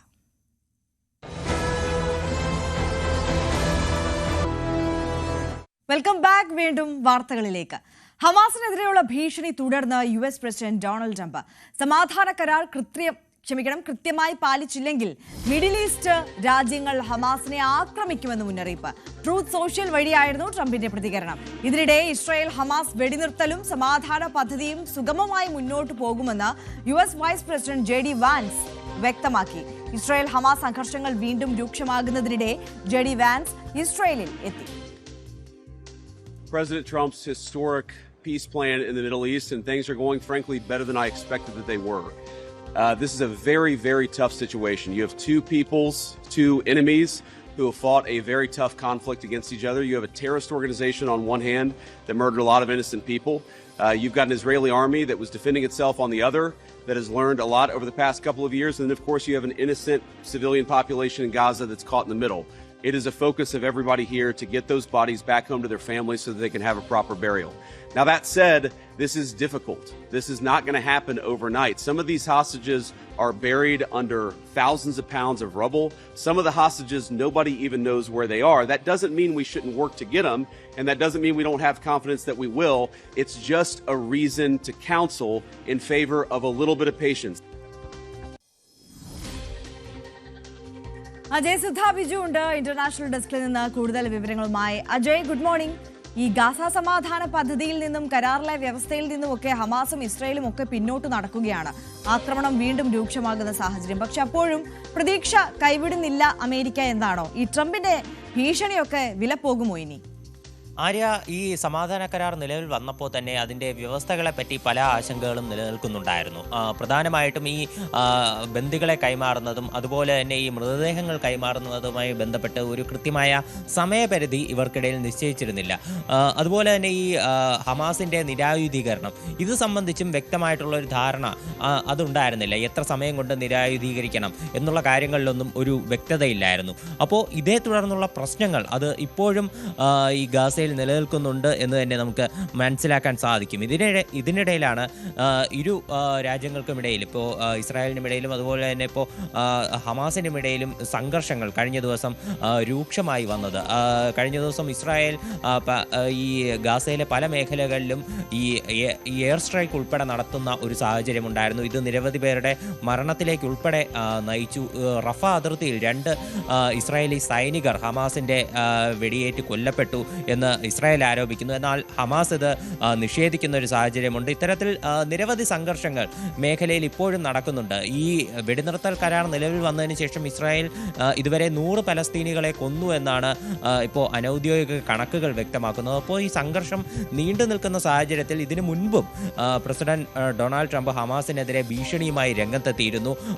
പലതവണ ഈ ഹമാസ് നിരായുധീകരണം നടത്തിയില്ലെങ്കിൽ അവരെ കൊണ്ട് അത് ചെയ്യിക്കും എന്നുള്ള തരത്തിലുള്ള ഭീഷണികളെല്ലാം ട്രംപിന്റെ ഭാഗത്തു നിന്നുണ്ടായിരുന്നു. അവരെ കൊണ്ട് ബലപ്രയോഗത്തിലൂടെയും വയലൻസ് ഉപയോഗിച്ചും അത് ചെയ്യിക്കേണ്ടി വരും എന്നുള്ള തരത്തിലായിരുന്നു ട്രംപിന്റെ ഭീഷണികൾ. ഇപ്പോൾ അതിനിടെയാണ് ഇപ്പോൾ കഴിഞ്ഞ ദിവസം മറ്റൊരു ഭീഷണിയുമായി രംഗത്തെത്തിയിരിക്കുന്നത്. മിഡിൽ ഈസ്റ്റ് രാജ്യങ്ങൾ തന്നെ തങ്ങൾക്ക് വേണ്ടി അത് നിർവഹിക്കും, ഹമാസിനെ വേണ്ടി വന്നാൽ അവർ നിരായുധീകരിക്കും എന്നുള്ള ഒരു വാദവുമായി ട്രംപ് രംഗത്തെത്തിയിട്ടുണ്ട്. മിഡിൽ ഈസ്റ്റ് രാജ്യങ്ങൾ തങ്ങൾക്ക് ഇതിനായുള്ള സഹായം അത് അവർ ഓഫർ ചെയ്തിട്ടുണ്ട്. മിഡിൽ ഈസ്റ്റ് രാജ്യങ്ങളല്ല അമേരിക്കയുടെ അടുത്ത പങ്കാളികളാണ് എന്നും ട്രംപ് പറഞ്ഞിട്ടുണ്ട്. അതുമാത്രമല്ല ഒരു പടി കൂടി കടന്ന് കുറച്ചുകൂടി കടുത്ത ഒരു വാദം അദ്ദേഹം മുന്നോട്ട് വെച്ചിട്ടുണ്ട്. അതായത് മിഡിൽ ഈസ്റ്റിൽ കഴിഞ്ഞ 1000 വർഷത്തിനിടെയുള്ള ഏറ്റവും സമാധാനപരവും അതുപോലെ തന്നെ സഹകരണവുമാണ് ഇപ്പോൾ നിലവിൽ കാണാൻ സാധിക്കുന്നത്. മിഡിൽ ഈസ്റ്റ് രാജ്യങ്ങൾ പലരും തങ്ങളോട് ചോദിച്ചിരുന്നതാണ് ഹമാസിൻ്റെ കാര്യത്തിൽ ഞങ്ങളൊരു തീരുമാനമെടുക്കട്ടെ, തങ്ങൾ ആ കാര്യത്തിൽ ഇടപെടട്ടെ എന്ന്. എന്നാൽ താനാണ് പറഞ്ഞത് അവരോട് ഇപ്പോൾ സമയമായിട്ടില്ല എന്ന് താൻ പറഞ്ഞു എന്നാണ് ട്രംപ് ഈ ട്രൂത്ത് സോഷ്യലിലിട്ട പോസ്റ്റ് വഴി അവകാശപ്പെടുന്നത്. ഇസ്രായേലിനോടും താൻ തന്നെയാണ് ഇപ്പോൾ നിലവിൽ സമാധാനം പാലിക്കൂ എന്ന് പറഞ്ഞിരിക്കുന്നതെന്ന് ട്രംപ് പറഞ്ഞിട്ടുണ്ട്. ട്രംപിൻ്റെ വാക്കിൽ എപ്പോഴും ഇപ്പോൾ നിലനിൽക്കുന്നത് ഇപ്പോൾ ഈ ട്രൂത്ത് സോഷ്യൽ വഴിയുള്ള പ്രതികരണമാണെങ്കിലും ഇപ്പോൾ മാധ്യമങ്ങളോടുള്ള പ്രതികരണം വഴിയാണെങ്കിലും അദ്ദേഹത്തിൻ്റെ വാക്കുകളിൽ ഇപ്പോഴും മുഴച്ചു നിൽക്കുന്നത് പ്രദേശത്ത് ഒരു സംഘർഷ സാധ്യതയുണ്ട്, എന്നാൽ നിരവധിയായിട്ടുള്ള സമാധാന ശ്രമങ്ങളിലൂടെ ഇത് എങ്ങനെയൊക്കെയോ പിടിച്ചു നിർത്തുന്നു എന്നൊരു ധ്വനിയാണ് ട്രംപിൻ്റെ സംഭാഷണങ്ങളിലുള്ളത്. എന്നാൽ JD വാൻസ്, US വൈസ് പ്രസിഡന്റായിട്ടുള്ള JD വാൻസ് കഴിഞ്ഞ ദിവസം ഇസ്രായേലിലെത്തിയിരുന്നു. അദ്ദേഹത്തിൻ്റെ വാക്കുകൾ എന്നാൽ ട്രംപിൻ്റെ വാദങ്ങളിൽ നിന്നും തീർത്തും ഒരു വ്യത്യസ്തമാണ്. കാര്യം അദ്ദേഹം പറഞ്ഞത് ഈ മിഡിൽ ഈസ്റ്റിൽ യാതൊരു പ്രശ്നങ്ങളുമില്ല, ഇസ്രായേലിനും ഹമാസിനും ഇടയിലുള്ള പ്രശ്നങ്ങളെല്ലാം അവസാനിച്ചു, വെടിനിർത്തൽ സുഗമമായി തന്നെ മുന്നോട്ട് പോകുന്നു എന്നുള്ള കാര്യങ്ങളൊക്കെയാണ് JD വാൻസ് പറഞ്ഞത്. അതുപോലെ തന്നെ അദ്ദേഹം ആവർത്തിക്കുന്ന ചില കാര്യങ്ങളെന്ന് പറഞ്ഞാൽ ഹമാസ് എത്രയും വേഗം നിരായുധീകരിക്കണം, അതുപോലെ തന്നെ ബന്ദികളെ വിട്ടുകൊടുക്കാൻ തയ്യാറാകണം, ബന്ദികളുടെ ഈ മൃതദേഹങ്ങൾ അത് വിട്ടുകൊടുക്കാൻ തയ്യാറാകണം എന്നുള്ള കാര്യങ്ങളെല്ലാമാണ് JD വാൻസ് പറയുന്നത്. അതുപോലെ തന്നെ ഈ സമാധാന കരാറിൻ്റെ വ്യവസ്ഥകൾ അത് കൃത്യമായി പാലിക്കുന്നുണ്ടെന്നും അന്താരാഷ്ട്ര സുരക്ഷാ സേനയെ എത്രയും വേഗം ഗാസയിൽ വിന്യസിക്കണം, അത് ഹമാസിൻ്റെ നിരായുധീകരണം ഉൾപ്പെടെ കൂടുതൽ വേഗത്തിലാക്കാൻ സഹായിക്കും എന്നുൾപ്പെടെയാണ് JD വാൻസ് കഴിഞ്ഞ ദിവസം ഇസ്രായേലിലെത്തി അവിടെയുള്ള നേതാക്കളുമായിട്ടുള്ള കൂടിക്കാഴ്ചയ്ക്ക് ശേഷം മാധ്യമങ്ങളോട് പ്രതികരിച്ചപ്പോൾ വ്യക്തമാക്കിയത്. എന്നാൽ ഈ ഹമാസിൻ്റെ നിരായുധീകരണവുമായി ബന്ധപ്പെട്ട് എത്ര സമയപരിധിയാണ് US നിശ്ചയിക്കുന്നത് അല്ലെങ്കിൽ US നിർദ്ദേശിക്കുന്നത് എന്നതിനെ പറ്റി JD വാൻസും സൂചിപ്പിച്ചിട്ടില്ല. ഒരു ഭാഗത്ത് ഇപ്പോൾ ഹമാസും ഇസ്രായേലും തമ്മിലുള്ള സംഘർഷങ്ങൾ അത് പുകഞ്ഞുകൊണ്ടിരിക്കുകയാണ്. അതിനിടെ അത് എങ്ങനെയൊക്കെയോ തടയിടുന്നു എന്നുള്ള പേരിന് ഉള്ള ഒരു സമാധാന കരാറും ഇപ്പുറത്ത് ഒരു അമേരിക്കയുടെ രാഷ്ട്രീയമായിട്ടുള്ള വാദങ്ങളും ഒരു വടംവലികളുമായിട്ട് ഇപ്പുറത്ത് നിൽക്കുന്നു. എന്തായാലും ഇനി മുന്നോട്ടുള്ള ദിവസങ്ങളിൽ ഗാസയിലെ ഒരു അവസ്ഥ തീർച്ചയായിട്ടും നിർണായകം തന്നെയാണ്. ആര്യ, തീർച്ചയായും. അജയ് സുധാ ബിജു ആണ് നമുക്കൊപ്പം ചേർന്നത്. അജയ്, തുടരുക. മറ്റൊരു വാർത്തയുടെ വിശദാംശങ്ങൾ കൂടിയുണ്ട്. ബുഡാപെസ്റ്റിൽ വെച്ച് നടക്കാനിരുന്ന അമേരിക്കൻ പ്രസിഡന്റ് ഡൊണാൾഡ് ട്രംപും റഷ്യൻ പ്രസിഡന്റ് വ്ളാഡിമിർ പുടിനുമായുള്ള കൂടിക്കാഴ്ച ഉടനില്ല. ഇപ്പോൾ ഒരു ചർച്ച ആവശ്യമില്ലെന്നാണ് വൈറ്റ് ഹൗസ് വൃത്തങ്ങൾ വിശദമാക്കുന്നത്. പുടിനുമായി പാഴായ കൂടിക്കാഴ്ച താൻ ആഗ്രഹിക്കുന്നില്ലെന്ന് ട്രംപ് മാധ്യമങ്ങളോട് പ്രതികരിച്ചു. അതേസമയം ചർച്ച നീട്ടിയതിന്റെ കാരണം അമേരിക്ക ഇനിയും വ്യക്തമാക്കിയിട്ടില്ല. ട്രംപിന്റെ വാക്കുകളിലേക്ക് ആദ്യം. Well, then they're going to just keep paying a lot of tariffs. If they said that, but I don't believe they said that. No, I spoke with Prime Minister Modi of India, and he said he's not going to be doing the Russian oil thing, so that's it. Well, why would India say that they're not going to? I don't know, but if they want to say that, then they'll just continue to pay. Ajay ഉണ്ട് നമുക്കൊപ്പം. അജയ്, നമുക്കറിയാം ഈ യുക്രൈന് ആദ്യം കൊടുക്കാമെന്ന് സമ്മതിച്ചിരുന്ന അമേരിക്കയുടെ വജ്രായുധം എന്നറിയപ്പെടുന്ന missile അത് പുടിനുമായുള്ള ഒരു ഫോൺ കോളിന്റെ പുറത്ത് വൈറ്റ് ഹൗസിൽ എത്തിയതിനു ശേഷം സെലൻസ്കിക്ക് അത് തരില്ല എന്ന് ട്രംപ് പറയുന്നത് നമ്മൾ കണ്ടു. അപ്പോൾ ഒരു ഫോൺ കോളിന്റെ പുറത്ത് ഈ ഇരു നേതാക്കളും തമ്മിലുള്ള അസ്വാരസ്യങ്ങളെല്ലാം മാറിയോ? ട്രംപും പുടിനും കൈകോർക്കുകയാണോ? അങ്ങനെയെങ്കിൽ റഷ്യ യുക്രൈൻ അതിർത്തിയിൽ സമാധാനം പുലരുമല്ലോ എന്നുള്ള പലതരത്തിലുള്ള ചർച്ചകൾ നമ്മൾ കഴിഞ്ഞ ദിവസങ്ങളിലൊക്കെ നടത്തിയതാണ്. പക്ഷെ ഇപ്പോൾ വീണ്ടും കാര്യങ്ങൾ തകിടം മറിയുകയാണോ? ഈ ബുഡാപെസ്റ്റിലുള്ള ചർച്ച വേണ്ട എന്ന് തീരുമാനിക്കാനുള്ള ഒരു കാര്യത്തിലേക്ക് നയിച്ച കാരണം അതെന്താണ്? ആര്യ, ഈ യുക്രൈന് ദീർഘദൂര മിസൈലുകൾ ഉൾപ്പെടെ നൽകണ്ട എന്നൊരു തീരുമാനത്തിലേക്ക് അമേരിക്ക എത്തിയത് ഈ ബൂഡാപെസ്റ്റിൽ വെച്ചുള്ള ഈ കൂടിക്കാഴ്ചയെ ഉദ്ദേശിച്ച് തന്നെയായിരുന്നു.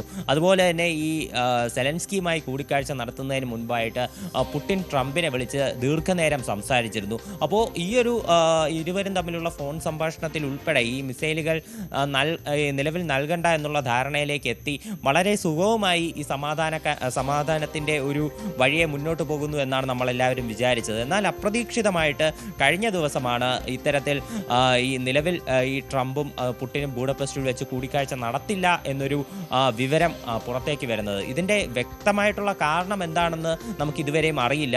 പ്രധാനമായിട്ടും പറയുന്നത് യൂറോപ്യൻ രാജ്യങ്ങളും അതുപോലെ തന്നെ യുക്രൈനും ഈ കീവിൽ നിന്ന് ഒരു പ്രത്യേക ഉറപ്പുകൾ ലഭിക്കാതെ ഇത്തരമൊരു സമാധാന കരാറുമായി മുന്നോട്ട് പോകുന്നതിൽ അർത്ഥമില്ല എന്ന് അമേരിക്കയോട് പറഞ്ഞിരുന്നു എന്നാണ് വിവരം. പ്രധാനമായിട്ടും ഈ യുക്രൈൻ്റെ റഷ്യ പിടിച്ചടക്കിയ പല മേഖലകളും വിട്ടുകൊടുക്കേണ്ടതില്ല എന്നുള്ളൊരു നിലപാടാണ് ട്രംപ് എടുത്തത്.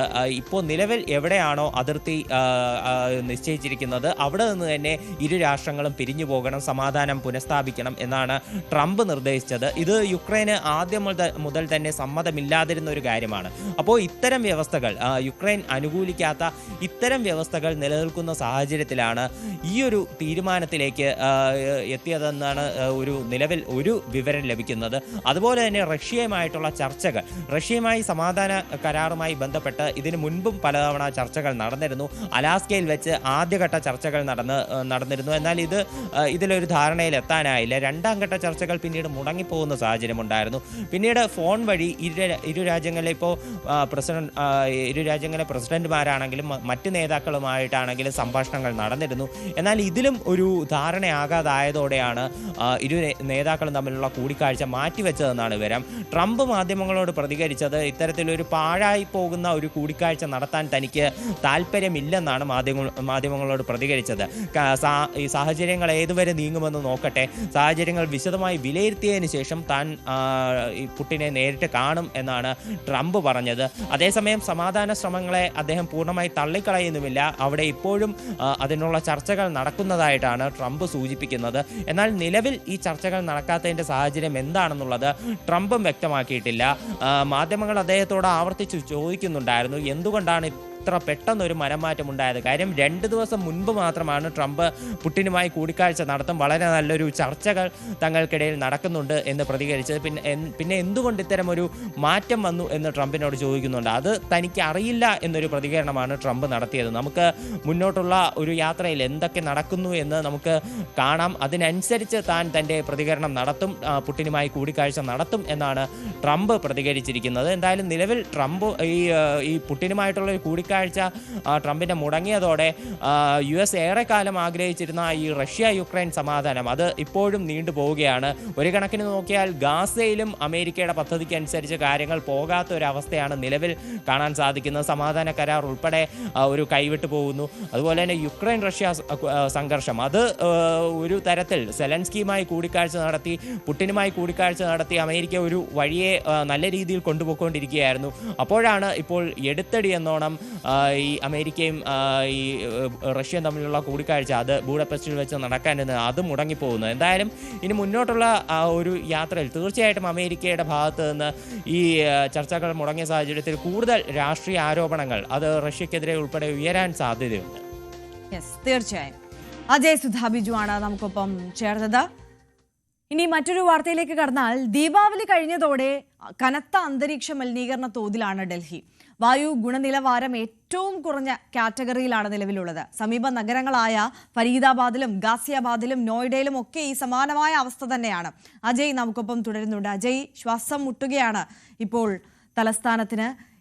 ഈ സാഹചര്യത്തെ മറികടക്കാൻ കാണുന്ന ഒരു പ്രധാനപ്പെട്ട വഴി അത് ഈ കൃത്രിമ മഴ പെയ്യിക്കുക എന്നതാണോ? ആര്യ, കഴിഞ്ഞ 5 വർഷത്തിനിടെ ഏറ്റവും മോശപ്പെട്ട ഒരു അന്തരീക്ഷ വായു നിലവാരമാണ് ഇത്തവണ ദീപാവലി കഴിഞ്ഞതിന് ശേഷം ഡൽഹിയിൽ രേഖപ്പെടുത്തിയിരിക്കുന്നത്. സാധാരണ നമുക്കറിയാം ഡിസംബറൊക്കെ അടുക്കുമ്പോഴാണ് ഡൽഹിയിൽ വായു നിലവാരം ഇത്രയധികം മോശമായ ഒരവസ്ഥയിലേക്ക് കൂപ്പുകുത്തുന്നത്. എന്നാൽ ഇപ്പോൾ ദീപാവലി കഴിഞ്ഞ ഉടൻ തന്നെ ആ ഒരു സ്ഥിതിയിലേക്ക് എത്തിയിരിക്കുന്നു. ഈ ഒരു ഡൽഹിയിലെ നിലവിലെ ഇത്തരമൊരു വായു നിലവാരം അത് താഴേക്ക് പോകുന്നതിൽ എപ്പോഴും രാഷ്ട്രീയ പാർട്ടികൾ ഉൾപ്പെടെ ഒരു കുറ്റം പറഞ്ഞിരുന്നത്, അല്ലെങ്കിൽ പലരും നിയന്ത്രിക്കണമെന്ന് പറഞ്ഞിരുന്നത് ഈ കർഷകർ ഈ വിളകൾ നശിപ്പിക്കുന്ന ആ ഒരു പ്രക്രിയയാണ്. എന്നാൽ ഇത്തവണ അത് കഴിഞ്ഞ തവണത്തേക്കാൾ പല മടങ്ങ് കുറഞ്ഞിട്ടുണ്ട്. പലയിടങ്ങളിലും ഇപ്പോൾ സർക്കാരിൻ്റെ കൃത്യമായിട്ടുള്ള നിയന്ത്രണങ്ങൾ എല്ലാം ഉണ്ടായ സാഹചര്യത്തിൽ ഈ വിളകൾ കത്തിക്കുന്നതിൻ്റെ തോത് അത് വളരെയധികം കുറഞ്ഞിരുന്നു. എന്നാൽ ഇപ്പോൾ വീണ്ടും ഈ ഒരു ദീപാവലി കഴിഞ്ഞതിന് ശേഷം കഴിഞ്ഞ 5 വർഷത്തിനിടെയുള്ള ഏറ്റവും മോശം നിലവാരത്തിലേക്ക് ഈ വായു നിലവാര സൂചിക എത്തി. ഇന്ന് രാവിലെ 5 മണിക്ക് രേഖപ്പെടുത്തിയിട്ടുള്ള വായു നിലവാരം ഡൽഹിയിലെ ഒരു ശരാശരി വായു നിലവാരം എന്ന് പറയുന്നത് 345 AQA ആണ്. അത് ഇപ്പോൾ നമ്മുടെ ദേശീയ തലത്തിലെ സ്റ്റാൻഡേർഡ്സ് പ്രകാരം വളരെ മോശം കാറ്റഗറിയിലാണ് വരുന്നത്. അതുപോലെ തന്നെ PM 2.5 പാർട്ടിക്കിൾസിൻ്റെ അളവും അത് വളരെ ഗുരുതരമായിട്ടുള്ള ഒരു സ്റ്റേജിലാണ് നിലവിലെത്തി നിൽക്കുന്നത്. 488 മൈക്രോഗ്രാംസ് പെർ ക്യൂബിക് മീറ്റർ എന്ന് പറയുന്ന ഒരു റേഞ്ചിലാണ് നിലവിൽ ഇത് എത്തി നിൽക്കുന്നത്. ഇതെന്ന് പറയുന്നത് ഈ 488 എന്ന് പറയുന്ന PM 2.5ൻ്റെ കണക്ക് അത് WHO നിർദ്ദേശിക്കുന്നതിനേക്കാൾ 100 മടങ്ങ് അധികമാണ്. അതുമാത്രമല്ല ഈ ഒരു AQAൻ്റെ അളവ് തന്നെ ഇൻ്റർനാഷണൽ സ്റ്റാൻഡേർഡ്സ് അനുസരിച്ച് അതൊരു 15 മടങ്ങ് അധികമായിട്ട് വരും. അത്ര ഒരു മോശം അവസ്ഥയിലാണ് ഡൽഹിയിലെ നിലവിലെ സാഹചര്യമുള്ളത്. ഇന്ന് രാവിലെ തന്നെ ഡൽഹിയിലെ പല ഭാഗത്തും കടുത്ത ഒരു പുകമഞ്ഞ് ഉൾപ്പെടെ രൂപപ്പെടുന്ന അവസ്ഥയുണ്ടായിരുന്നു. ഇത് നിയന്ത്രണ വിധേയമാക്കാൻ ഡൽഹിയിൽ ഇന്ന് രാവിലെ മുതൽ തന്നെ റോഡുകളിൽ ഈ വെള്ളം തളിക്കുന്ന ഒരു പ്രക്രിയ ഉൾപ്പെടെ തുടങ്ങിയിരുന്നു. എന്നാൽ ഇതൊന്നും അല്ല യഥാർത്ഥത്തിൽ ഈ ഒരു വായു നിലവാരം ഇത്രയധികം താഴ്ചയിലേക്ക് പോകാൻ കാരണം.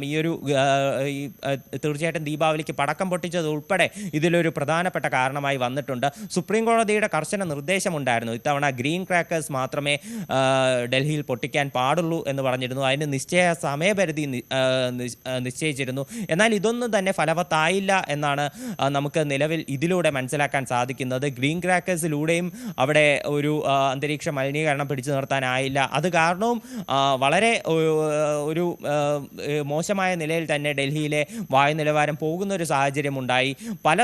പല സ്ഥലത്തും 400 മുകളിൽ AQA ഉയരുന്ന അവസ്ഥയുണ്ടായിരുന്നു ഇന്നലെ രാത്രിയും ഇന്ന് പുലർച്ചെയും. സാധാരണ പുലർച്ചെ സമയത്ത് ഈ വായു നിലവാരം കുറച്ച് മെച്ചപ്പെടുന്ന സാഹചര്യം ഉണ്ടാകും.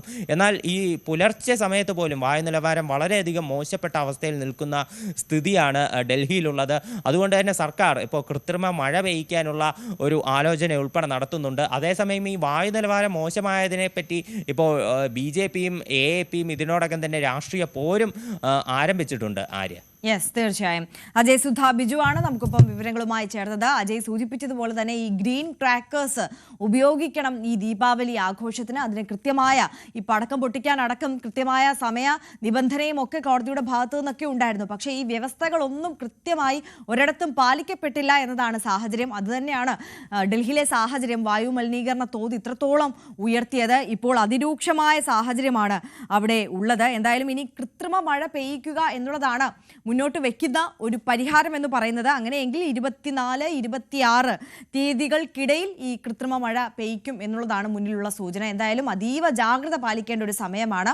ഈ അനാവശ്യമായി ഈ രോഗികളടക്കം മറ്റ് അസുഖങ്ങളുള്ളവർ പ്രായമായവരൊന്നും പുറത്തിറങ്ങാൻ പാടില്ല എന്നുള്ള നിർദ്ദേശമുണ്ട്. മാത്രമല്ല പുറത്തിറങ്ങുന്ന എല്ലാ ആളുകളും മാസ്ക് ധരിക്കണം എന്നുള്ള കർശനമായ നിർദ്ദേശവുമൊക്കെ ഇപ്പം നൽകിയിട്ടുണ്ട്. എന്തായാലും അവിടെയുള്ള ആളുകളുടെ ആരോഗ്യസ്ഥിതിയെയൊക്കെ വളരെ ഗുരുതരമായി ബാധിക്കുന്ന തരത്തിൽ തന്നെ വായു മലിനീകരണം അതിൻ്റെ ഏറ്റവും മൂർധന്യാവസ്ഥയിൽ എത്തി നിൽക്കുന്ന സാഹചര്യമാണ്. മറ്റൊരു വാർത്തയിലേക്ക് കടന്നാൽ, സീറ്റ് നിർണയത്തോടെ RJDയുമായി ഉടലെടുത്ത തർക്കങ്ങൾ പരിഹരിക്കാൻ കോൺഗ്രസ് നേതാവ് അശോക് ഗെഹ്ലോട്ട് പട്നയിലേക്ക്. ഇന്ത്യ സഖ്യ പാർട്ടികൾ നേർക്കുനേർ ഏറ്റുമുട്ടുന്ന സാഹചര്യത്തിൽ തർക്കങ്ങൾ പരിഹരിച്ച് പ്രചാരണം ഏകോപിപ്പിക്കലാണ് ലക്ഷ്യം. സഖ്യ നേതാക്കളുടെ സംയുക്ത വാർത്താ സമ്മേളനം ഇന്ന് പട്നയിൽ നടക്കും.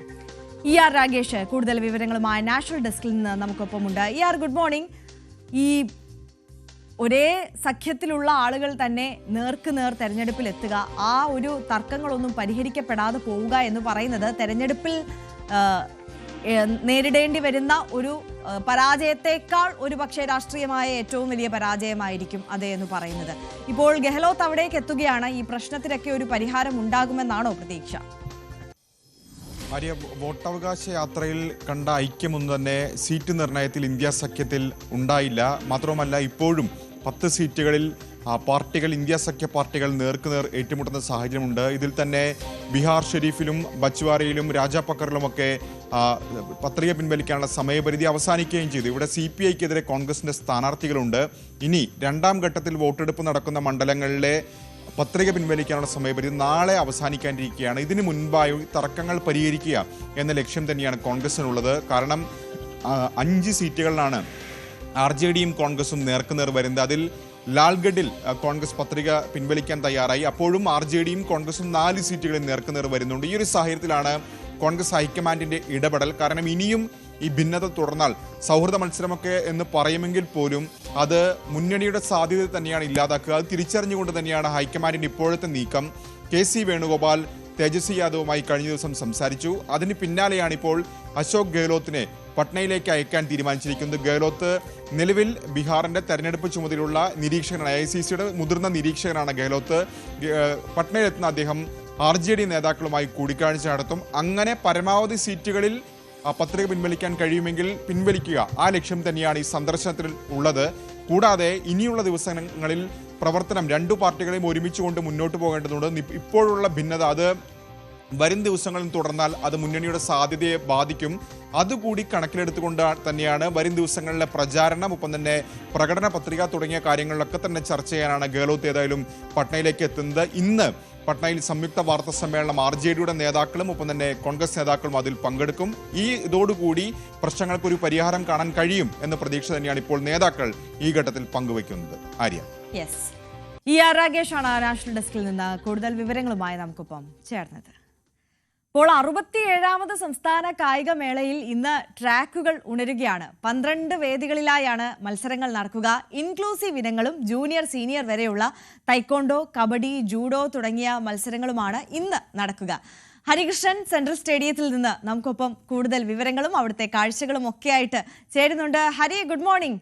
അപ്പോൾ ഇന്ന് ട്രാക്കുകൾ ഉണരുകയാണ്. പ്രധാനപ്പെട്ട ഇനങ്ങൾ ഏതൊക്കെയാണ്? ഒരു ഹൈലൈറ്റ് എന്ന് പറയുന്ന ഒരു ഇനം ഇന്ന് സൂചിപ്പിക്കാനുണ്ടോ?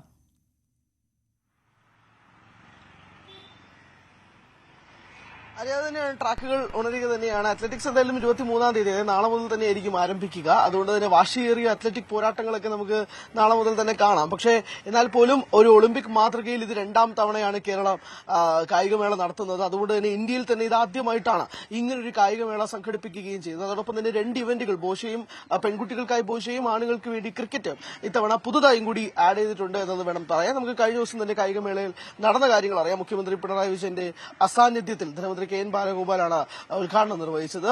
ദീപശിഖായും വിജയൻ തിരികൊളുത്തുകയും ചെയ്തു. പക്ഷേ 20,000-ഓളം കുട്ടികൾ 40 ഇനങ്ങൾ 12 വേദികളിലായിട്ട് നടക്കുകയും ചെയ്യുന്നു. ഭിന്നശേഷി കുട്ടികൾക്കായി 2,000-ഓളം ഭിന്നശേഷി കുട്ടികളും കൂടി ഇത്തവണ പങ്കെടുക്കുന്നുണ്ട്. അതോടൊപ്പം മറുനാടൻ മലയാളികളുടെ ശക്തി തെളിയിക്കാനായിട്ട് UAE-യിൽ നിന്ന് 39 വിദ്യാർത്ഥികൾ വരുന്നുണ്ട്. അതിൽ 12 പെൺകുട്ടികളാണ് എന്നുള്ളതാണ് അതിന്റെ ഏറ്റവും പ്രധാനപ്പെട്ട കാര്യം. അതൊക്കെ ആദ്യമായിട്ട് സംഭവിക്കുന്ന കാര്യങ്ങളും കൂടിയാണ്. അങ്ങനെ വാശിയേറിയ വളരെയധികം കയ്യടികൾ ഉണ്ടായിരുന്നു. കഴിഞ്ഞ ദിവസം UAE കുട്ടികൾ വന്നപ്പോൾ തന്നെ വലിയൊരു കയ്യടിയോടെയാണ് അവരെ സ്വീകരിക്കുകയും ചെയ്തത്. വളരെ ഒരു ഉണർവ് ഇന്നത്തെ ദിവസത്തോടുകൂടി തന്നെ കാണാമെന്നത് വേണ്ടി തന്നെ പറയാം. നമുക്ക് കായിക കേരളത്തെ പ്രത്യേകിച്ച് വിദ്യാർത്ഥികൾക്കിടയിൽ ഒരു പടുത്തുയർത്താൻ, അവരിലേക്ക് കൂടുതൽ കൊണ്ടുവരാനെന്ന് ഈ ശിവൻകുട്ടിയുടെ വാക്കുകൾ കഴിഞ്ഞ ദിവസം കുട്ടികൾക്ക് വലിയൊരു ഊർജ്ജം തന്നെയാണ് നൽകിയിരുന്നത്. പ്രത്യേകിച്ച് ഇനി വരാൻ പോകുന്ന ദിവസങ്ങൾ 28-ാം തീയതി വരെ തന്നെ കുട്ടികളെല്ലാവരും തന്നെ വലിയ ആവേശത്തിൽ തന്നെയാണ്. നമ്മൾ സെൻട്രൽ സ്റ്റേഡിയത്തിലും യൂണിവേഴ്സിറ്റി സ്റ്റേഡിയത്തിലും ഒക്കെ പോയി അവരെ കാണുമ്പോൾ പോലും അവർ വളരെ വാശിയിലും വലിയ വലിയ ആവേശത്തിലാണ്. പ്രത്യേകിച്ച് തിരുവനന്തപുരം ഓവറോൾ ചാമ്പ്യന്മാരായിട്ട് നിൽക്കുകയാണ്. അത് കഴിഞ്ഞ തവണ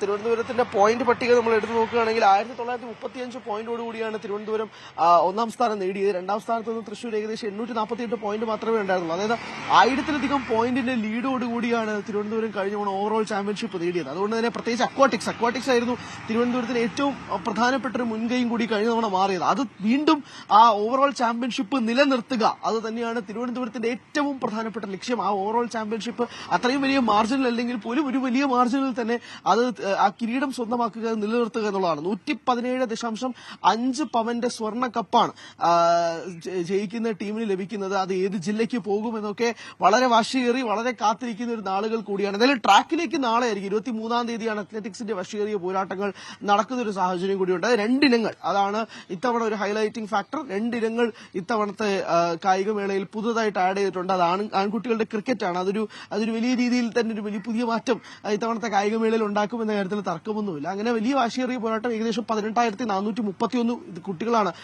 കായികമേളയിൽ പങ്കെടുക്കുന്നത്. ഒഫീഷ്യൽസും ബാക്കിയുള്ളവരും എല്ലാവരും ചേർത്ത് 20,000-ഓളം അധികം വരുമെങ്കിൽ പോലും ഇനി തലസ്ഥാനം കാണാൻ പോകുന്നത് പ്രത്യേകിച്ച് 28-ാം തീയതി വരെ കായിക മേളയിൽ ഏറ്റവും വാശിയേറിയ പോരാട്ടങ്ങൾ തന്നെയായിരിക്കും. അത് 12 വേദികളിലായിട്ട് നടക്കും. പലതും സ്ലോട്ട് ചെയ്ത് വെച്ചിട്ടുണ്ട്. പലരും ഇനി അത് പോയൊക്കെ കാണണം, കവർ ചെയ്യണം എന്നതിനൊക്കെ തന്നെയാണ് നിൽക്കുന്നത്. അതും ഈ കുട്ടികളുടെയും കൂടി ആകുമ്പോഴേക്കും വാശി വാനോളം പോകും. അത്രയധികം വാശിയിലായിരിക്കും. പ്രത്യേകിച്ച് ജില്ല തിരിച്ച് മത്സരങ്ങളൊക്കെ നടക്കുമ്പോഴേക്കും നമുക്ക് കേരളത്തിലെ കായികത്തെക്കുറിച്ച് പറയുമ്പോൾ പോലും നമ്മൾ സ്കൂൾ മേഖലയിലേക്ക് വരുമ്പോഴേക്കും അതൊട്ടും പുറകിലോട്ടല്ല. കേരളത്തിലെ കായികത്തെക്കുറിച്ച് 2 അഭിപ്രായങ്ങളൊക്കെ ഉണ്ടെങ്കിൽ പോലും കേരളത്തിലെ സ്കൂൾ കായികമേളയെ പറ്റി 2 അഭിപ്രായങ്ങളില്ല. അത്രയധികം വാശിയേറിയ തന്നെയാണ് കഴിഞ്ഞ വർഷങ്ങളിലൊക്കെ തന്നെ മാറിക്കൊണ്ടിരുന്നത്.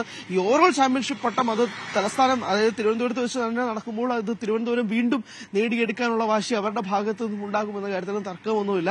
എന്തായാലും 20,000-ഓളം വിദ്യാർത്ഥികൾ അവരുടെ എത്രയോ നാളത്തെ മാസങ്ങളുടെ പരിശീലനത്തിന്റെ മികവ് എല്ലാവരും തന്നെ അവർ കാത്തിരുന്ന ദിവസങ്ങൾക്ക് തന്നെയാണ് ഈ വരുന്ന ദിവസങ്ങളിലേക്ക് കാര്യങ്ങൾ മാറുന്നത്. അതുകൊണ്ട് തന്നെ വലിയ വാശിയേറിയ പോരാട്ടത്തിലേക്ക് തലസ്ഥാനം മാറുമെന്ന കാര്യത്തിൽ യാതൊരു തർക്കവുമില്ല. തീർച്ചയായും. MS ഹരികൃഷ്ണനാണ് നമുക്കൊപ്പം സെൻട്രൽ സ്റ്റേഡിയത്തിൽ നിന്ന് ചേർന്നത്. ഹരി സൂചിപ്പിച്ചതുപോലെ തന്നെ നമ്മുടെ കുട്ടികളൊക്കെ വേഗത്തിലും കരുത്തിലും ഒക്കെ പുതുചരിത്രം രചിക്കുവാൻ വേണ്ടി തയ്യാറായി സജ്ജരായി കാത്തിരിക്കുകയാണ്. മത്സരങ്ങളെല്ലാം ഇന്ന് മുതൽ ആരംഭിക്കുകയാണ്. അപ്പോൾ എങ്ങനെയാണ് ആവേശോജ്വലമായ മത്സരങ്ങൾ പുരോഗമിക്കുന്നത് എന്നതിന്റെ തത്സമയ വിവരങ്ങൾ സമഗ്രമായ പ്രേക്ഷകരിലേക്ക് ന്യൂസ് 18 എത്തിക്കുന്നതായിരിക്കും. മറ്റു വാർത്തകളിലേക്ക് മടങ്ങിയെത്താം ഒരു ചെറിയ ഇടവേളയ്ക്ക് ശേഷം.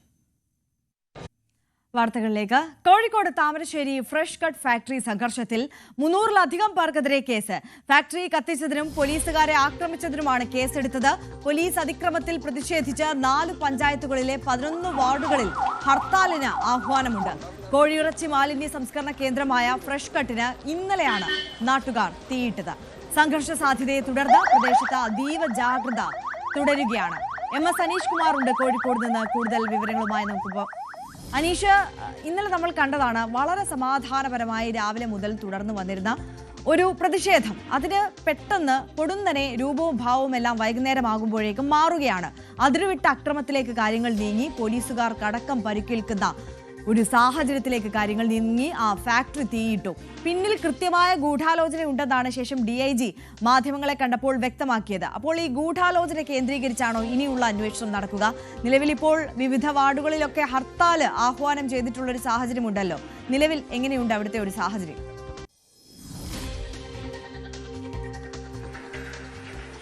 നമുക്കിപ്പോൾ ഇങ്ങോട്ട് നോക്കുകയാണെങ്കിൽ വലിയ ആസൂത്രിതമായ രീതിയിൽ തന്നെയുള്ളൊരു സംഘർഷമാണ്, അല്ലെങ്കിൽ അത്തരമൊരു ആക്രമണമാണ് ഈ പ്ലാന്റിന് നേരെ ഉണ്ടായതെന്ന് നമുക്ക് പറയാൻ കഴിയും. നമ്മൾ ഇപ്പോൾ ദൃശ്യങ്ങളിൽ കാണുന്നത് ഈ കോഴി മാലിന്യങ്ങളുമായി എത്തിയ ഒരു വാഹനമാണ്. ആ വാഹനത്തിൽ നിന്നും നമ്മളിപ്പോൾ നിൽക്കുന്നത് ഈ പ്ലാന്റിന്റെ ഏറ്റവും മർമ്മപ്രധാന ഭാഗമായ കുക്കിംഗ് സെക്ഷനിലാണ്. അതായത് ഇവിടെ വെച്ച് ഈ കോഴി മാലിന്യം വലിയ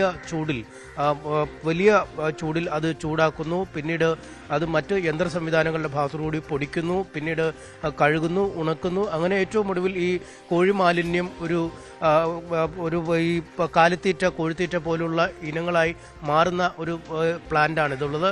അത്തരമൊരു പ്ലാന്റിൽ ഈ വാഹനം ആ പ്ലാന്റിനുള്ളിൽ തന്നെ നിർത്തിയിട്ട് കത്തിച്ചിരിക്കുന്ന രംഗമാണ്. അതായത് ഈ വാഹനം ആളി കത്തുമ്പോൾ ആ തീയിൽ ആ പ്ലാന്റ് പൂർണ്ണമായും കത്തുന്ന ഒരു രീതിയിലേക്ക് നീങ്ങുക. ഈ വാഹനത്തിന്റെ പെട്രോൾ ടാങ്ക് കേന്ദ്രീകരിച്ചാണ് കൃത്യമായി ഈ തീ ഇട്ടിരിക്കുന്നത്. അതുകൊണ്ട് ഒരു തരത്തിലും തീ പിടിക്കാതെ പ്ലാന്റിനെയും തിരിച്ചെടുക്കാൻ കഴിയാത്ത വിധം നശിപ്പിക്കുക എന്ന ലക്ഷ്യത്തോടെ നമുക്കിപ്പോൾ ഈ അടുത്ത ആ പ്ലാന്റ് കുക്കിംഗ് പ്ലാന്റിന്റെ തന്നെ മറ്റൊരു ഭാഗത്തേക്ക് നോക്കിയാൽ അവിടെ നിരവധി വാഹനങ്ങൾ കൂട്ടിയിട്ട് കത്തിച്ചിരിക്കുന്ന കാണാം. ഈ ഫാക്ടറിക്കുള്ളിൽ ഉണ്ടായിരുന്ന വാഹനങ്ങൾക്കൊപ്പം സമീപത്ത് പാർക്ക് ചെയ്തിട്ടിരുന്ന തൊഴിലാളികളുടെ ബൈക്കുകൾ വരെ ഈ മുറിക്കുള്ളിലേക്ക് എത്തിച്ചിട്ടാണ് കത്തിക്കുന്ന ഒരു സാഹചര്യം ഉണ്ടായത്. എന്തായാലും കൃത്യമായൊരു ആസൂത്രണം ഇക്കാര്യത്തിൽ ഉണ്ടായിരുന്നു. വളരെ നാളുകളായി ഇവിടെ സമരം തുടരുന്ന സാഹചര്യമാണ്. അതുകൊണ്ട് ഈ സമരത്തിനൊരു അറുതി വരുത്തണം, അല്ലെങ്കിൽ പ്ലാന്റിനെ എന്നേക്കുമായി കെട്ടിക്കണം എന്ന കൃത്യമായ ലക്ഷ്യമുണ്ടായിരുന്നു എന്നാണ് പറയാൻ കഴിയുന്നത്.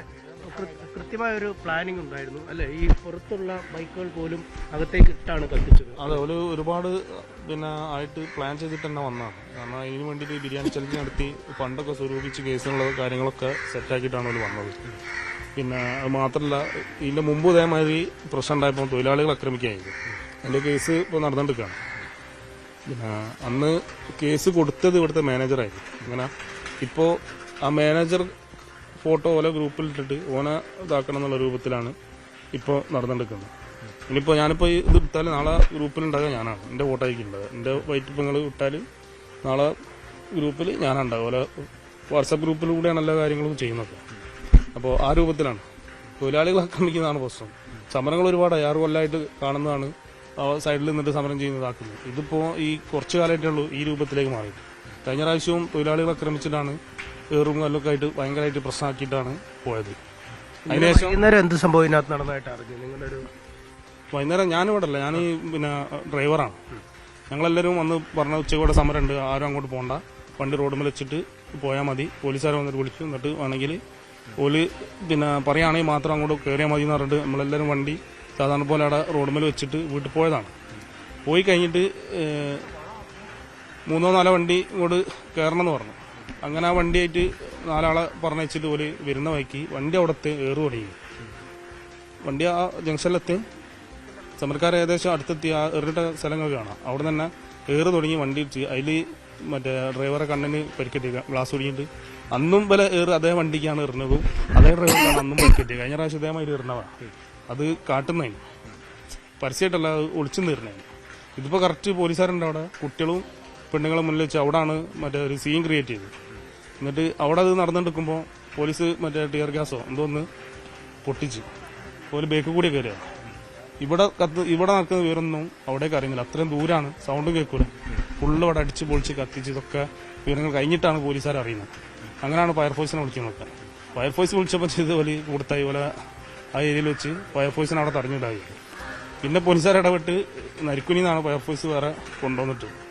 അപ്പോൾ നമ്മളെ വണ്ടി അവിടെ നിർത്തിയിട്ടതിന്റെ ഭാഗമായിട്ട് ഫയർഫോഴ്സിനും കൂടെ വരാൻ പറ്റില്ല. അപ്പോൾ അത് മാറ്റി കൊടുക്കാൻ വേണ്ടിയിട്ടാണ് പിന്നെ ഞങ്ങൾ ഡ്രൈവർമാർ വന്ന് മാറ്റി കൊടുത്ത് ഫയർഫോഴ്സ് കയറിയൊക്കെ. അപ്പോൾ ഇവിടെ ഫുള്ള് കത്തി നശിച്ചിട്ടുണ്ട്. ഇവിടെ വന്നിട്ട് അവരെന്താ ചെയ്തെന്ന് പറഞ്ഞു? ഇവിടെ ആ സമയത്ത് ഇവിടുത്തെ തൊഴിലാളികൾ മാത്രമേ ഉള്ളൂ. അതായത് ഒരു ഇലക്ട്രീഷ്യൻ, ഇവിടുത്തെ വയർ കാര്യങ്ങൾ നടക്കുന്ന, പിന്നെ ലോഡ് ഇറക്കുന്ന ഇത്രയും തൊഴിലാളികളാണ് ഇവിടെ ഉണ്ടായിരുന്നത്. പിന്നെ ഇവിടെ കാര്യങ്ങൾ നോക്കുന്ന ഒരു പ്രായ ആളുണ്ട്, എല്ലാ പണി എടുക്കുന്ന. അപ്പോൾ മൂപ്പർ അങ്ങനത്തെ കുറഞ്ഞ ആളുകളെ ഇവിടെ ഉള്ളായിരുന്നു. ഒരു പേര് ആദ്യം കണ്ടത് ഈ പറഞ്ഞ രഞ്ജിത്ത്, ശ്രീത്ത് പറഞ്ഞ ഈ വയർമാൻ ബല് 2 ആളെയാണ് ഇവിടെ ആദ്യം കണ്ടത്. അടിച്ച് ശരിയാക്കി. ബാക്കിയുള്ളവർ പിന്നെ ഇത് കത്തിക്കുമ്പോൾ ആ കണ്ടെയ്നർ ഇറക്കിക്കൊണ്ടിരിക്കുകയാണ്. ഇപ്പോൾ നോക്കിയാൽ കാണാൻ ആ സാധനം ഇപ്പോഴും ഉണ്ടാകും. ഓല് പിന്നെ ഇറങ്ങി ഓടുക ചെയ്തു. അവൻ്റെ ഉള്ളിലേക്ക് അങ്ങോട്ട് ഓടിയതിനെ കൊണ്ട് ഒരു കഴിച്ചിലായത്. ഇങ്ങോട്ടാണെങ്കിൽ ഓല കൈ കൊടുക്കാൻ. അപ്പോൾ പിന്നെ പുറത്തുള്ളവരൊക്കെ അടി കിട്ടിയവരൊക്കെ പിന്നെ പുറത്തുള്ളവരൊക്കെ ഓടി കഴിച്ചിലാകാൻ കഴിഞ്ഞതിനെ കൊണ്ട് കുറേ ആൾക്കാർക്ക് 2-3 അടിമേൽ കഴിച്ചിലായിട്ടുണ്ട്. എന്തായാലും ഓലൊക്കെ പരിക്കേറ്റവരൊക്കെ ഹോസ്പിറ്റലിലാണ്. അപ്പോൾ കോളേജിൽ കൊണ്ടുപോയിട്ടുണ്ട്. ജീവനക്കാരുടെ ബൈക്കൊക്കെ ഇതിനകത്തിട്ട് കത്തിച്ചു. ജീവനക്കാരെ ബൈക്കാണെന്നും പിന്നെ ഓൽക്കറിയാം. അല്ലാതെ ഇപ്പോൾ ഈ സാധനം ഒന്നും ഇവിടെ വരേണ്ടല്ലോ. അപ്പോൾ കൃത്യമായിട്ട് അറിഞ്ഞോട്ടുള്ള പരിപാടിയാണ്. ഈ ബിരിയാണി ചലഞ്ച് എന്തിനു വേണ്ടി നടത്തിയതായിരുന്നു? ബിരിയാണി ചലഞ്ച് ഇതിന്റെ കേസ് നടത്താന്നുള്ള രൂപത്തിലാണ്. കത്തിച്ചു കഴിഞ്ഞാൽ കേസ് വരും അല്ലേ? കേസ് ഇത് പൊളിക്കാൻ പോലെ ആദ്യം പ്ലാൻ ചെയ്തതാണ്. അപ്പോൾ അതിന്റെ പേരിലാണ് ബിരിയാണി ചലഞ്ച്. ഇത് നമുക്കിപ്പോൾ പരസ്യമായിട്ട് ഇത് പറയാൻ പറ്റില്ല. കാരണം എന്താ വെച്ചാൽ പറയുമ്പോൾ തെളിവൊക്കെ ചോദിച്ചാൽ നമുക്ക് ഹാജരാക്കാനില്ല. കാരണം നമ്മൾ കേട്ടറിഞ്ഞിട്ടുള്ള കാര്യങ്ങളാണ്. ബിരിയാണി ചലഞ്ച് ഇവിടെ നടത്തിയിട്ടുണ്ടെന്നും പൈസ സ്വരൂപിച്ചിട്ടുള്ളതെന്നുള്ളത് സത്യമാണ്. അത് ഇതിന് വേണ്ടിയിട്ടാണെന്നുള്ളതും ഓക്കെയാണ്. അപ്പോൾ ഒക്കെ കറക്റ്റ് പ്ലാൻ ചെയ്തിട്ടാണ്. മുന്നിൽ പെണ്ണുങ്ങളെ പിന്നെ മക്കളെ നിർത്തിയിട്ട് അവിടെ നിന്ന് ഒരു സീൻ ക്രിയേറ്റ് ചെയ്ത് ബേക്കിൽ എല്ലാം കൂടി ഈ പരിപാടി മൊത്തം ഒരു ചെയ്തു. നിങ്ങൾ ഈ നാട്ടുകാരൻ തന്നെയല്ലേ? ഈ നാട്ടുകാരനാണ്, പ്ലാന്റിലെ ജോലിക്കാരനാണ്. ഇവിടെയുള്ള ഒരു നല്ലൊരു ശതമാനം പണിക്കാർ ഈ നാട്ടിലുള്ളവരാണ്. പിന്നെ അങ്ങനെയൊക്കെ തന്നെയാണ്. അതാണ് അദ്ദേഹം പറയുന്നത്. ഇവിടുത്തെ ജോലിക്കാരനാണ്, ഒപ്പം ഈ പ്ലാന്റിന്റെ വളരെ അടുത്ത് താമസിക്കുന്ന ഒരാൾ കൂടിയാണ്. എന്തായാലും കൃത്യമായൊരു ആസൂത്രണവുമായിട്ടാണ് ഇന്നലെ ഈ സമരക്കാർ ഇവിടെ എത്തിയത്. അതിനുശേഷം പ്ലാന്റിന് തീ വെക്കുകയായിരുന്നു. വാഹനങ്ങൾ അകത്ത് കൂട്ടിയിട്ടാണ് കത്തിച്ചത്. ഏതാണ്ട് 350-ലധികം ആളുകൾക്കെതിരെ പോലീസ് കേസെടുത്തിട്ടുണ്ട്. പക്ഷേ ഇന്നലെ താമരശ്ശേരി ആശുപത്രിയിലൊക്കെ ആദ്യം സമരക്കാർ ഈ ലാത്തി ചാർജിൽ പരിക്കേറ്റുവെന്ന് കാണിച്ച് ചികിത്സ തേടിയെങ്കിലും പോലീസുകാർക്ക് അടക്കം പരിക്കേറ്റതോടുകൂടി അവർ ആശുപത്രിയിൽ നിന്നും വളരെ പെട്ടെന്ന് പിന്മാറുകയായിരുന്നു. മറ്റ് ആശുപത്രികളിലും പരിക്കേറ്റ സമരക്കാരെ പ്രവേശിപ്പിച്ചിട്ടില്ല എന്നാണ് അറിയാൻ കഴിയുന്നത്. Kozhikode rural SP, Thamarassery CI, DYSP എന്നിവരടക്കം നിരവധി പോലീസുകാർക്കാണ് പരിക്കേറ്റിരിക്കുന്നത്. ഇവരിൽ പലർക്കും സാരമായ പരിക്കുകളുമുണ്ട്. ഈ പോലീസുകാരെ ഔദ്യോഗിക കൃത്യനിർവഹണം തടസ്സപ്പെടുത്തി, വധശ്രമം, ഫാക്ടറിക്ക് തീയിട്ടു എന്നിങ്ങനെ അടക്കം നിരവധി കേസുകളാണ് ഈ സമരക്കാർക്കെതിരെ ചുമത്തിയിരിക്കുന്നത്. അതുകൊണ്ട് ഈ സമരക്കാരിൽ പലരെയും ഫോണിൽ പോലും ബന്ധപ്പെടാൻ കഴിയുന്നില്ല. അവരൊക്കെ സ്വിച്ച് ഓഫ് ആയി മാറിയിരിക്കുന്നു, ഒളിവിലേക്ക് പോയിരിക്കുന്നു എന്നാണ് മനസ്സിലാക്കാൻ കഴിയുന്നത്. ഒപ്പം ഇന്നലെ നടന്ന പോലീസ് അതിക്രമത്തിൽ പ്രതിഷേധിച്ച് ഈ 4 പഞ്ചായത്തുകളിൽ പ്രാദേശികമായി, അതായത് 11 വാർഡുകളിൽ ഈ പ്ലാന്റ് നിലനിൽക്കുന്ന ഇടങ്ങളിൽ ഈ ഹർത്താലിനും സമരക്കാർ ആഹ്വാനം ചെയ്തിട്ടുണ്ട്. എന്തായാലും ഈ പ്രതികളെ പിടികൂടാനുള്ള ഊർജിതമായ തെരച്ചിലാണ് പോലീസ് ഇന്നലെ രാത്രി മുതൽ നടത്തിക്കൊണ്ടിരിക്കുന്നത്. DIG യതീഷ് ചന്ദ്ര അടക്കമുള്ളവർ സ്ഥലത്തെത്തിയിരുന്നു. കൃത്യമായ ആസൂത്രണത്തോടുകൂടിയാണ് ഈ ആക്രമണം നടന്നതെന്ന് അദ്ദേഹം വ്യക്തമാക്കുകയും ചെയ്തിരുന്നു. എന്തായാലും ഇനി വരും മണിക്കൂറുകളിൽ സമരക്കാർക്കെതിരായ നിയമ നടപടികളിലാണ് കാക്കേണ്ടത്. കാരണം നേരത്തെ തന്നെ ബിരിയാണി ചലഞ്ച് അടക്കം നടത്തി പണം സമാഹരിച്ചിരുന്നു. ഇതിനുശേഷമാണ് പെട്ടെന്നൊരു നാൾ ഇത്തരമൊരു മിഷനിലേക്ക്, അതായത് സമരക്കാരുടെ ഭാഷയിലെ ദൗത്യത്തിലേക്ക് കടന്നത്.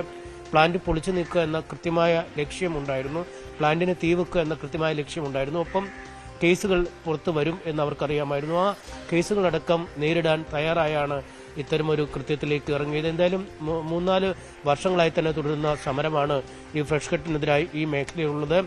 പഞ്ചായത്തിൽ നിന്നടക്കം അനുമതി പ്ലാന്റ് പ്രവർത്തിക്കാൻ നൽകിയിരുന്നില്ല. പിന്നീട് ഹൈക്കോടതിയിൽ സമീപിച്ചാണ്, ഹൈക്കോടതിയിൽ നിന്നാണ് ഈ പ്ലാന്റ് മുന്നോട്ട് കൊണ്ടുപോകാനുള്ള അനുമതികൾ ലഭിച്ചത്. ഒപ്പം ഈ വാഹനങ്ങൾ അകത്തേക്ക് കയറുന്നത് പലവട്ടം ഈ നാട്ടുകാർ തടസ്സപ്പെടുത്തിയിരുന്നു. ഇതേ തുടർന്ന് പ്രത്യേക സുരക്ഷാ ഉത്തരവ് നൽകിയാണ് വാഹനങ്ങൾ അകത്തേക്ക് കയറിയിരുന്നത്.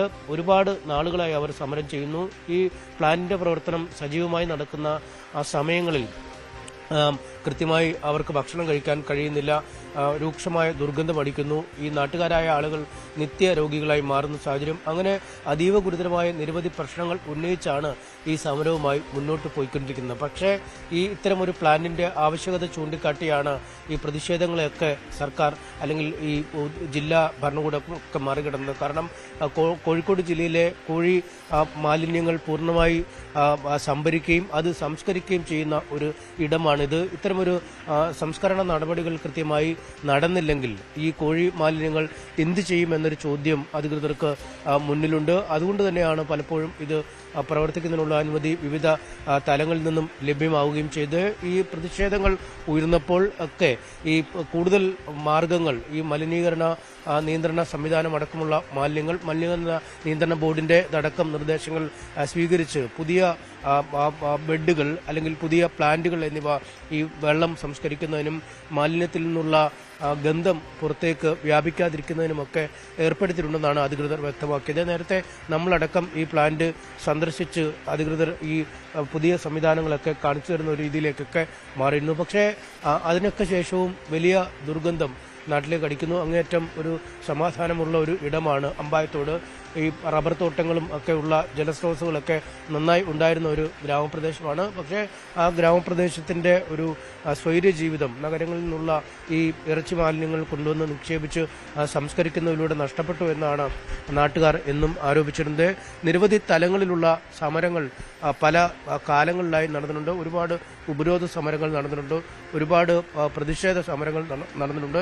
എന്നാൽ ഇതിന്റെയൊക്കെ ഒടുവിലാണ് ഇപ്പോൾ ഇത്തരമൊരു കലുഷിതമായ അങ്ങേയറ്റം സംഘർഷഭരിതമായ ഒരു സമരത്തിലേക്ക് നാട്ടുകാർ കടന്നിരുന്നത്. ഇപ്പോൾ ഈ കോഴിമാലിന്യങ്ങൾ കുക്ക് ചെയ്യുന്നതിനുള്ള ഏറ്റവും പ്രധാന മർമ്മ ഭാഗമായ കുക്കിംഗ് ഏരിയയിലാണ് ഈ വാഹനം നിർത്തിയിട്ടിരിക്കുന്നത്. ആ ഭാഗമാണ് പൂട്ടിയിട്ടിരിക്കുന്നത്. എന്തായാലും ഈ അറ്റകുറ്റപ്പണികളൊക്കെ തീർത്ത് അല്ലെങ്കിൽ ഇതിൻ്റെ ഒരു പൂർവ്വ സ്ഥിതിയിലേക്കൊക്കെ പ്ലാന്റ് എത്തണമെങ്കിൽ ഒരുപാട് നാളുകൾ വേണ്ടിവരും. ഒരുപക്ഷെ ഇനി ഇവിടേക്ക് പ്ലാന്റ് തിരിച്ചു വരാൻ കഴിയുമോ എന്ന് പോലും സംശയമുയർത്തുന്ന തരത്തിലാണ് ഈ പ്ലാന്റ് കത്തി നശിച്ചിരിക്കുന്നത് അല്ലെങ്കിൽ തീ വെച്ച് നശിപ്പിച്ചിരിക്കുന്നത്. കോടികളുടെ നഷ്ടമാണ് ഈ സ്ഥാപനത്തിൻ്റെ ഉടമകൾക്ക് ഉണ്ടായിരിക്കുന്നത്.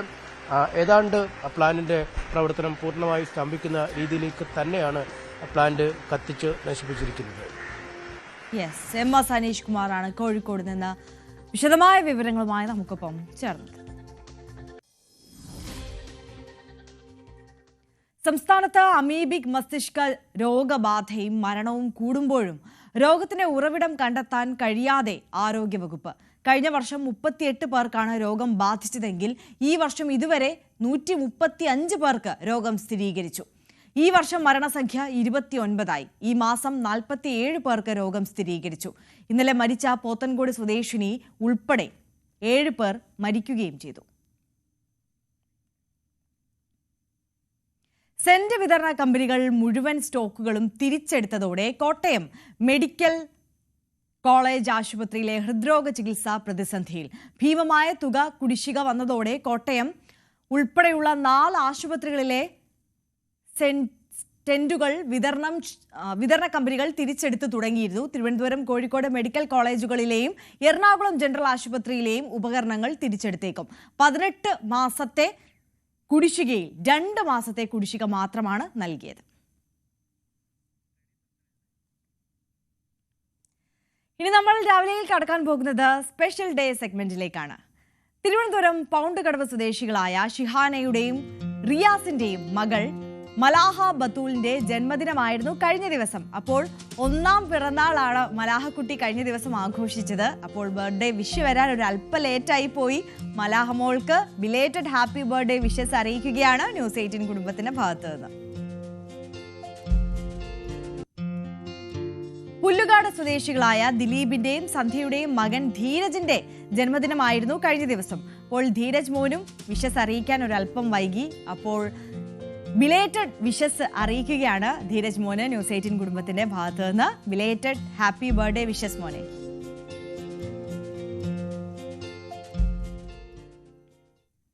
അപ്പോൾ രാവിലെയുടെ സമയം ഇവിടെ അവസാനിക്കുകയാണ്. എല്ലാ പ്രേക്ഷകർക്കും ഒരിക്കൽ കൂടി ഒരു നല്ല ദിവസം ആശംസിക്കുന്നു. അപ്പോൾ വാർത്തകൾക്കായി ന്യൂസ് 18നോടൊപ്പം തുടരുക. ഇനി ഇടവേളയ്ക്ക് ശേഷം കുറ്റകൃത്യങ്ങളുടെ ലോകത്തെ വാർത്തകളാണ് കാണാൻ പോകുന്നത്. കാണാം പോലീസ് പെട്രോൾ.